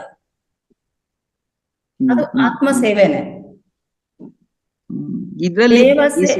ದೇಹ ಸೇವೆಯ ಜೊತೆಗೆ ಅದು ಆತ್ಮ ಸೇವೆನೂ ಕೂಡ. ಇನ್ನೊಂದೇನು ಅಂತಂದ್ರೆ, ಎಲ್ಲಿ ಕಷ್ಟ ಇದೆ, ಎಲ್ಲಿ ನರಳಾಡ್ತಾ ಇದ್ದಾರೆ, ಎಲ್ಲಿ ರೋಗಿಗಳಿದ್ದಾರೆ, ಅಲ್ಲಿಗೆ ಹೋಗಿ ಅವರು ಆತ್ಮ ಸೇವೆಯನ್ನೇ ಮಾಡ್ತಾ ಇದ್ದಿದ್ದು. ಅದು ದೇವ ಸೇವೆ ಅಲ್ಲ. ಯಾಕಂತಂದ್ರೆ ಅವರಲ್ಲಿ ಆಸ್ಪತ್ರೆಯಲ್ಲಿ ಹೋಗಿ ಔಷಧಿಯನ್ನು ಕೊಡ್ತಿರ್ಲಿಲ್ಲ. ಅವರು ಆಸ್ಪತ್ರೆಯಲ್ಲಿ ಹೋಗಿ ಅವರ ಆತ್ಮಕ್ಕೆ ಧೈರ್ಯವನ್ನ ಹೇಳ್ತಾ ಇರತಕ್ಕಂಥದ್ದು. ಅದು ಈಗಲೂ ಚಾಲ್ತಿಯಲ್ಲಿದೆ. ಕ್ರಿಶ್ಚಿಯಾನಿಟಿನಲ್ಲಿ ಈಗಲೂ ಅದು ಚಾಲ್ತಿಯಲ್ಲಿದೆ. ನೀವು ಯಾವುದೇ ಕ್ರಿಶ್ಚಿಯನ್ ಹಾಸ್ಪಿಟ್ಲಿಗೆ ಹೋಗಿ, ಯಾವುದೇ ಹಾಸ್ಪಿಟ್ಲಲ್ಲಿ ಟ್ರೀಟ್ಮೆಂಟ್ ಕೊಡೋದು ಡಾಕ್ಟರ್ಸ್ಗಳು ಕೊಡ್ತಾನೆ ಇರ್ತಾರೆ. ಆದರೆ ಅವ್ರು ಹೋಗಿ ಒಂದು ತಲೆಯ ಮೇಲೆ ಕೈ ಇಟ್ಟು ಅವರ ಬೆನ್ನನ್ನ ಸವರಿ ಅವ್ರಿಗೊಂದು ಒಳ್ಳೆಯ ಮಾತನ್ನು ಹೇಳಿ ನೀವು ಗುಣ ಆಗ್ತೀರಾ ಅಂತ ಹೇಳ್ತೀರಲ್ಲ, ಅದು ಆತ್ಮ ಸೇವೆ, ಮಾರಲ್ ಸಪೋರ್ಟ್. ಯಸ್, ಆತ್ಮ ಅಂತ ಹೇಳ್ತಕ್ಕಂಥ ಅದೇ ಮೇಡಮ್. ನೀವು ಆತ್ಮವನ್ನ ಎಲ್ಲಿ ನೋಡ್ತೀರಾ? ಎಲ್ಲಿ ನೋಡಕ್ ಆಗುದಿಲ್ಲ. ನೀವು ಶರೀರ ನೋಡ್ತೀರಾ. ಅವ್ರ ಮಗುನ ಎತ್ಕೊಂಡು ಬರುವುದು ಅದು ದೇಹ ಸೇವೆ ಅಂತ ನಾವು ಹೇಳ್ತೇವೆ. ಆದರೆ ಆ ಆತ್ಮಕ್ಕೆ ಜೋಡಣೆ ಆದ್ಮೇಲೆ ಆ ದೇಹವನ್ನು ಎತ್ಕೊಂಡು ಬೇರೆಯವ್ರಿಗೆ ಎಲ್ಲಿ ಮನ್ಸು ಬರುತ್ತೆ? ಆತ್ಮನೇ ಇಲ್ಲ ಅಲ್ಲ ಕೆಲವರಿಗೆ. ಅದಕ್ಕೆ ಅಯ್ಯೋ ಅದನ್ನ ನೋಡಕ್ಕಾಗಲ್ಲ ಅಂತ ಹೋಗ್ತಾರೆ. ಕುಷ್ಠರೋಗಿಗಳು ರೋಡಲ್ಲಿ ಇದ್ರಪ್ಪ ನಾವು ನೋಡ್ಬಾರ್ದು ಅಂತ ತಲೆ ತಿರ್ಸ್ಕೊಂಡು ಹೋಗ್ತಾರೆ. ಹೌದಾ? ಕೆಲವರು ಬೈ ಫೋರ್ಸ್, ಯಾಕಂತಂದ್ರೆ ಅವ್ರಿಗೊಂದು ಜವಾಬ್ದಾರಿಯನ್ನ ಕೊಟ್ಟಿರ್ತಾರೆ. ಆವಾಗ ಅಂತ ಕುಷ್ಠರೋಗಿಯನ್ನ ಎತ್ಕೊಂಡು ಹೋಗ್ತಾರೆ. ಆದರೆ ಅವರ ಆತ್ಮದಲ್ಲಿ ಅದು ಇರುವುದಿಲ್ಲ. ಅದು ದೇಹ ಸೇವೆ. Okay ma'am, am I right? I don't know, but that is the truth. ಅದೇ ಇವ್ರು ಸೋಲ್ಜರ್ಸ್ ಅವರು ತಗೋತಾರೆ. ಅದು ಕನಿಷ್ಠ ಸೇವೆ ಅಂತ ಬಂತಲ್ಲ ಮೇಡಮ್. ಈಗ ತಂದೆ ತಾಯಂದ್ರಿಗೆ ಮಾಡತಕ್ಕಂಥದ್ದು, ಕುಟುಂಬದಲ್ಲಿ ಮಾಡತಕ್ಕಂಥದ್ದು, ಮಕ್ಕಳಿಗೆ ಮಾಡತಕ್ಕಂಥದ್ದು, ಗಂಡ ಹೆಂಡತಿಗೆ ಮಾಡತಕ್ಕಂಥದ್ದು, ಅದು ಕನಿಷ್ಠ ಸೇವೆ. ಇಲ್ಲಿ ಸಹ ಇವರು ಪ್ರಾಣ ತ್ಯಾಗಕ್ಕೂ ಹೆದರದೆ ಹೋಗ್ತಾರೆ. ಆದರೆ ದೇ ಆರ್ ಪೇಯ್ಡ್. ಆದ್ರಿಂದ ಅವರ ಸೇವೆ ಸಹ ಸೇವೆನೆ. ಅದ್ರಲ್ಲಿ ನಾವು ಕನಿಷ್ಠ ಸೇವೆ ಅಂತ ಆದ್ರೂ ಅನ್ಕೋಬಹುದು. ಗರಿಷ್ಠ ಸೇವೆ ಆಗುತ್ತೆ ಅವ್ರದ್ದು, ಗರಿಷ್ಠ ಸೇವೆ ಆಗುತ್ತೆ. ಅಂತದ್ದು ಕೆಲವು ಬೇಕಾದಷ್ಟು ಜಾಬ್ಗಳಿದೆ ಆತರ, ತುಂಬಾ ರಿಸ್ಕಿ ಜಾಬ್ಗಳೆಲ್ಲ ಗರಿಷ್ಠ ಸೇವೆದೊಳಗ್ ಬರುತ್ತೆ.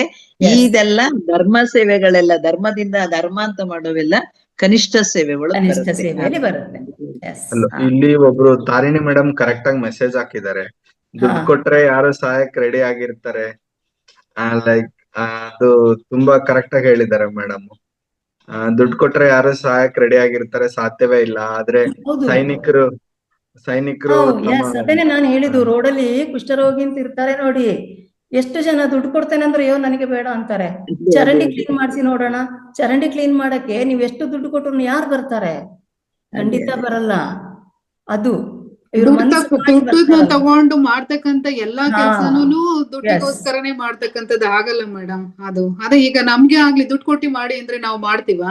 ಆಗೋದಿಲ್ಲ. ಅದ್ರಲ್ಲಿ ಕೆಲವನ್ನ ನಾವು ಗರಿಷ್ಠನೂ ಆಗ್ಬೇಕಾಗತ್ತೆ, ಕೆಲವು ಕನಿಷ್ಠನೂ ಆಗ್ಬೇಕಾಗತ್ತೆ ಮ್ಯಾಮ್. ಅದು ಅದೇ ಅದೇ ಥ್ಯಾಂಕ್ ಯು ಎಲ್ಲರೂ ಹೇಮಾ, ಮಾಡೋದಿಲ್ಲ. thank you ಎಲ್ಲಾ very ಕೆಲ್ಸನು much. ದುಡ್ಡು ಕೊಡ್ತೀವಿ ಅಂದ್ರೆ ಎಲ್ಲರೂ ಸಹ ಬಂದು ಎಲ್ಲಾ ಕೆಲ್ಸನೂ ಮಾಡೋದಿಲ್ಲ. ಅದು ಆತ್ಮದಿಂದನೇ ಬರಬೇಕು. ನಾನು ಸೇವೆ ಮಾಡ್ತೇನೆ ಅಂತ ಹೇಳತಕ್ಕಂಥದ್ದು ಆತ್ಮದಿಂದ ಬಂದ್ರೆ ಮಾತ್ರ ನಾವು ಆ ಕೆಲಸವನ್ನ ಮಾಡಕ್ಕೆ ಸಾಧ್ಯತೆ ಇದೆ, ಇಲ್ಲಾಂದ್ರೆ ಖಂಡಿತ ಸಾಧ್ಯ ಇಲ್ಲ.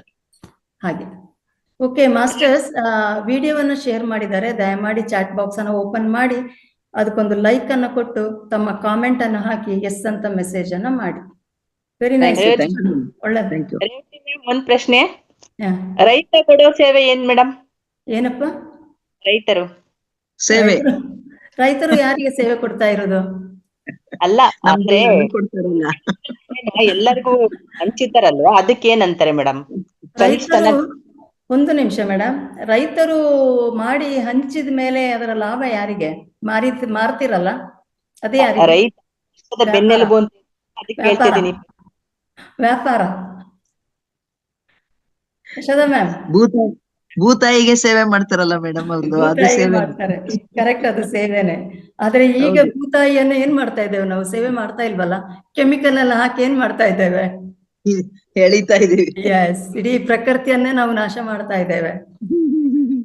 ಓಕೆ, ಕ್ವಶನ್, ಒಳ್ಳೆ ಕ್ವಶನ್ಗಳು, ಆತರ ಕ್ಲಿಯರ್ ಮಾಡ್ಕೋಬೇಕು. Yes Umadevi madam. ನಮಸ್ತೆ ರೇವತಿ ಮೇಡಮ್, ಇದೆಲ್ಲಾ ಸೇವೆನು. ಹಲೋ, ಹಾ ಹಾ, ಸಣ್ಣೇಗೌಡ್ರು ಸರ್, ಒಂದೇ ನಿಮಿಷ ಮೇಡಮ್. ಸಣ್ಣೇಗೌಡ್ರು ಸರ್ ನೋಡಿ ಒಳ್ಳೆಯ ಮೆಸೇಜ್ ಕೊಟ್ಟಿದ್ದಾರೆ. ಬೆಳೆಯನ್ನು ಮಾಡಿ ಒಳ್ಳೆ ಲಾಭ ಬರ್ತದೆ ಅಂತ ಮಾರ್ತಾರಲ್ಲ, ಅದು ಹೆಂಗೆ ಸೇವೆ ಆಗತ್ತೆ ಅಂತ. ಓಕೆ, ಉಮಾದೇವಿ ಮೇಡಮ್ ಮಾತಾಡಿ. ಯೋಗ ಹೇಳ್ಕೊಡೋದು ಅವ್ರಿಗೂ ಸೇವೆ ಅಂತ ಆಗುತ್ತಲ್ಲ ಮೇಡಮ್? ಯಾವುದು? ಯೋಗ ಹೇಳ್ಕೊಡೋದು. ಒಂದು ನಿಮಿಷ, ಅದೇ ಆಗ್ಲೇ ಇದು ಯಾರು ನಾಗಲಲಿತಾ ಮೇಡಮ್ ಮಾತಾಡಿದಾಗ ಹೇಳಿದ್ರು ಗುರುಗಳು ಅಂತ. ಎಲ್ಲಾ ಗುರುಗಳನ್ನ ಆತರ ಕನ್ಸಿಡರ್ ಮಾಡಕ್ ಆಗಲ್ಲ. ಯೋಗ ಕಲಿಸ್ತಕ್ಕಂತ, ಫ್ರೀ ಕಲಿಸ್ತಕ್ಕಂತ ಗುರುಗಳಿದ್ದಾರೆ, ಅವರದ್ದು ಸೇವೆ. ಆದರೆ ದುಡ್ಡು ತಗೊಂಡು ಏನು ಯೋಗ ಕಲಿಸ್ತಾರೆ ಅದು ಸೇವೆ ಆಗುದಿಲ್ಲ, ಅದು ಮತ್ತೆ ವ್ಯಾಪಾರನೇ, ಅದು ಬಿಸ್ನೆಸ್, ದಟ್ ಈಸ್ ಅರ್ನಿಂಗ್, ಸಂಪಾದನೆ ಮಾಡತಕ್ಕಂಥದ್ದು. ಓಕೆ, ಯಾವುದೇ ವಿದ್ಯೆ, ಅಲ್ಲಿ ಹೇಳಿದ್ರಲ್ಲ ಲಕ್ಷ್ಮೀ ಮೇಡಮ್ ಮಾತಾಡ್ತಾ, ನಿಮ್ಮ ಮಕ್ಕಳಿಗೆ ಕಲಿಸೋದು ಸೇವೆ ಅಲ್ಲ, ಪಕ್ಕದ ಮನೆ ಮಕ್ಕಳಿಗೆ ಫ್ರೀ ಟ್ಯೂಷನ್ ಕೊಟ್ರೆ, ಏನು ಫೀಸ್ ಇಲ್ಲದೆ ಕೊಟ್ರೆ, ಪಕ್ಕದ ಮನೆಯ ವೃದ್ಧರಿಗೆ ಅವರ ಕೈಯಿಂದ ಏನೂ ಅಪೇಕ್ಷೆ ಮಾಡದೆ ಅವರಿಗೆ ನೀವು ಸಹಾಯ ಮಾಡತಕ್ಕಂಥದ್ದು, ಅದು ಸೇವೆ. ಈಗ ಉದಾಹರಣೆ ತಗೊಳ್ಳೋದಾದ್ರೆ ನಮ್ಮ ವೇದಿಕೆನಲ್ಲಿ ನಾವೆಲ್ಲರೂ ಮಾಡ್ತಕ್ಕಂಥದ್ದು ಸೇವೆ ಮೇಡಮ್. ಏನೇ ಪ್ರತಿಫಲ ಅಪೇಕ್ಷೆ ಇಲ್ಲ. ಪ್ರಚಾರ ಮಾಡೋದು ಒಂದು ಸೇವೆನೇ ಅಲ್ಲ ಮೇಡಮ್? ಜ್ಞಾನ ಹಂಚತಕ್ಕಂಥದ್ದು ಸೇವೆಯಲ್ಲಿ ತುಂಬಾ ಇದೆ. ಮೌನವನು ಒಂದು ಸೇವೆನೆ. ಯಾಕಂತಂದ್ರೆ ತುಂಬಾ ಜನ ಏನ್ ಮಾಡ್ತಾರೆ ಗೊತ್ತಾ, ಹಾಸ್ಪಿಟಲ್ಗೆ ಹೋಗ್ಬಿಟ್ಟು ಬೇಡದೆಲ್ಲ ಮಾತಾಡ್ತಾರೆ. ಈ ಕರ್ಮಕ್ಕೆ ಕಾಯಿಲೆ ಬಂದಿದ್ದು, ಇದಕ್ಕೆ ನೀವು ಹಂಗ್ ಮಾಡಿದ್ರ, ಇದಕ್ಕೆ ಅದು ಸೇವೆ ಆಗುದಿಲ್ಲ. ನೀವೊಂದು ರೋಗಿನ ನೋಡ್ಲಿಕ್ಕೆ ಹೋದಾಗ ಅಲ್ಲಿ ಮೌನವಾಗಿ ಅವ್ರು ನಿಂತು ಅವ್ರು ಹೇಳೋದನ್ನ ಕೇಳೋದು, ದಟ್ ಈಸ್ ಆಲ್ಸೋ ಎ ಸೇವೆ.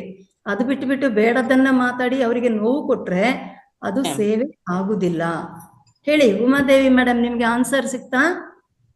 ಜ್ಞಾನಿಗಳು ಶುರುಚಲ್ಲದೆ ಜ್ಞಾನವನ್ನು ಹಂಚೋರು, ಪ್ರಚಾರ ಮಾಡೋರು, ಯೋಗವನ್ನು ಹೇಳ್ಕೊಡೋರು, ಆರೋಗ್ಯದ ಬಗ್ಗೆ ಈ ಮಾಹಿತಿ ಕೊಡೋದು, ಮನೆ ಮದ್ದು ಹೇಳ್ತಾರೆ. ಅವ್ರು ಯಾವ ಪ್ರೇಕ್ಷಣೆ ಪಡಲ್ಲ, ಅವರು ಎಲ್ಲರ ಅನುಕೂಲ ಆಗ್ಲಿ ಅಂತ ಹೇಳ್ತಾರೆ. ಅದನ್ನೇ ಮೇಡಮ್ ಹೇಳ್ತಾ ಇರೋದು. ನೀವ್ ಹೇಳಿದವ್ರು ಎಲ್ಲರೂ ಸಹ ದುಡ್ಡು ತಗೊಂಡ್ ಮಾಡಿದ್ರೆ ಅದು ಸೇವೆ ಅಲ್ಲ, ದುಡ್ಡು ತಗೊಳ್ದೆ ಮಾಡಿದ್ರೆ ಅದು ಸೇವೆ ಆಗತ್ತೆ. ನೀವ್ ಹೇಳ್ದವ್ರು ಎಲ್ಲರೂ ಅಷ್ಟೇ, ದುಡ್ಡು ತಗೊಂಡ್ ಮಾಡಿದ್ರೆ ಅದು ಸೇವೆ ಆಗೋದಿಲ್ಲ, ದುಡ್ಡು ತಗೊಳ್ದೆ ಮಾಡಿದ್ರೆ ಅದು ಸೇವೆ ಆಗತ್ತೆ.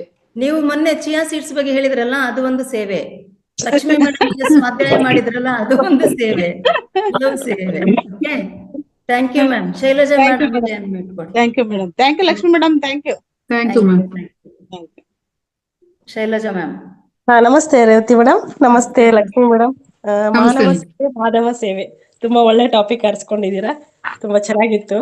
ಇಲ್ಲಿ ಏನ್ ಚೆನ್ನಾಗಿತ್ತು ಅಂತ ಹೇಳೋದಕ್ಕಿಂತ, ಯಾವಾಗೂ ನಾವು ಸೇವೆ ಮಾಡಿದಾಗ ಒಳಗಡೆ ಒಂದು ಆತ್ಮ ತೃಪ್ತಿ ಬರುತ್ತೆ. ಆ ಸುಖ ಯಾರು ಕೊಡಕ್ ಸಾಧ್ಯ ಇಲ್ಲ ಅಂತ ಇದು ಹೇಳಿದ್ದು ತುಂಬಾನೇ ಇದು ಈ ಬೇಕಾಗಿತ್ತು. ಇದು ನಮ್ಗ್ ಸೆಷನ್ ಎಲ್ಲರಿಗೂ ಚೆನ್ನಾಗಿತ್ತು ಮೇಡಮ್. ಆಮೇಲೆ ಈಗ ಮೇಡಮ್ ಸ್ಪಿರಿಚುಯಾಲಿಟಿ ಆಗ್ಲಿ, ಇದು ಯೋಗ, ಇದೆಲ್ಲ ನಾವಂದ್ರೆ ಒಂದು ಒಳಗಡೆಯಿಂದ ಆತ್ಮನ ಸೇವೆ ಆಗುತ್ತೆ. ಇದಕ್ಕೆ ಯಾವಾಗೂ ವ್ಯಾಪಾರ ಅನ್ನೋದು ಬರೋದೇ ಇಲ್ಲ ಇಲ್ಲಿ. ಆದ್ರೂ ಎಷ್ಟೋ ಕಡೆ ಆತರ ಆಗ್ತಾ ಇದೆ, ಏನು ಮಾಡಕ್ ಆಗೋಲ್ಲ. ಅದು ಆಕ್ಚುಲಿ ಆತ್ಮ ಅಂದ್ರೆ ಆ ಜ್ಞಾನನ ಫ್ರೀಯಾಗಿ ಹಂಚಬೇಕು ಅನ್ನೋದು ಒಂದು ಋಷಿ ಮುನಿಗಳ ಕಾಲದಿಂದ ಇದು ಒಂದು ಯಾವುದೋ ಇದರಲ್ಲಿ ಓದಿದ್ದೆ ನೆನಪಿದೆ ಮೇಡಮ್, ಪುಸ್ತಕದಲ್ಲಿ.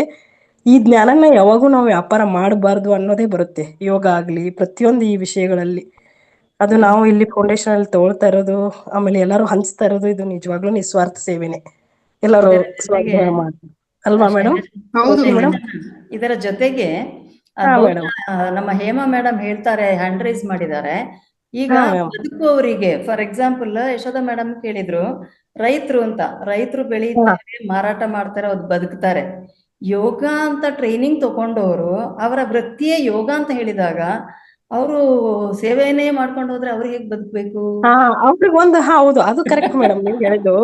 ಅಲ್ಲಿ ಬರಲ್ಲ, ಬಟ್ ಅದು ಹೆಂಗೆ ಅಂದ್ರೆ ಒಂದು ಯಾವ್ದೋ ಎರಡೂ ಬೇಕು ಅಂತ ಅರ್ಥ. ಈ ಕಡೆ ಈಗ ಜೀವನ ಬೇಕು. ಅದರಲ್ಲಿ ಸೇವೆ ಅಂತ ಕನ್ಸಿಡರ್ ಮಾಡತಕ್ಕಂಥದ್ದು, ನೀವು ಯಾವುದೇ ಫಲಾಪೇಕ್ಷೆ ಇಲ್ಲದೆ ಮಾಡತಕ್ಕಂಥದ್ದು. Okay, Hema madam. ನಮಸ್ತೆ ಮೇಡಮ್, ಎಲ್ರಿಗೂ ನಮಸ್ಕಾರ.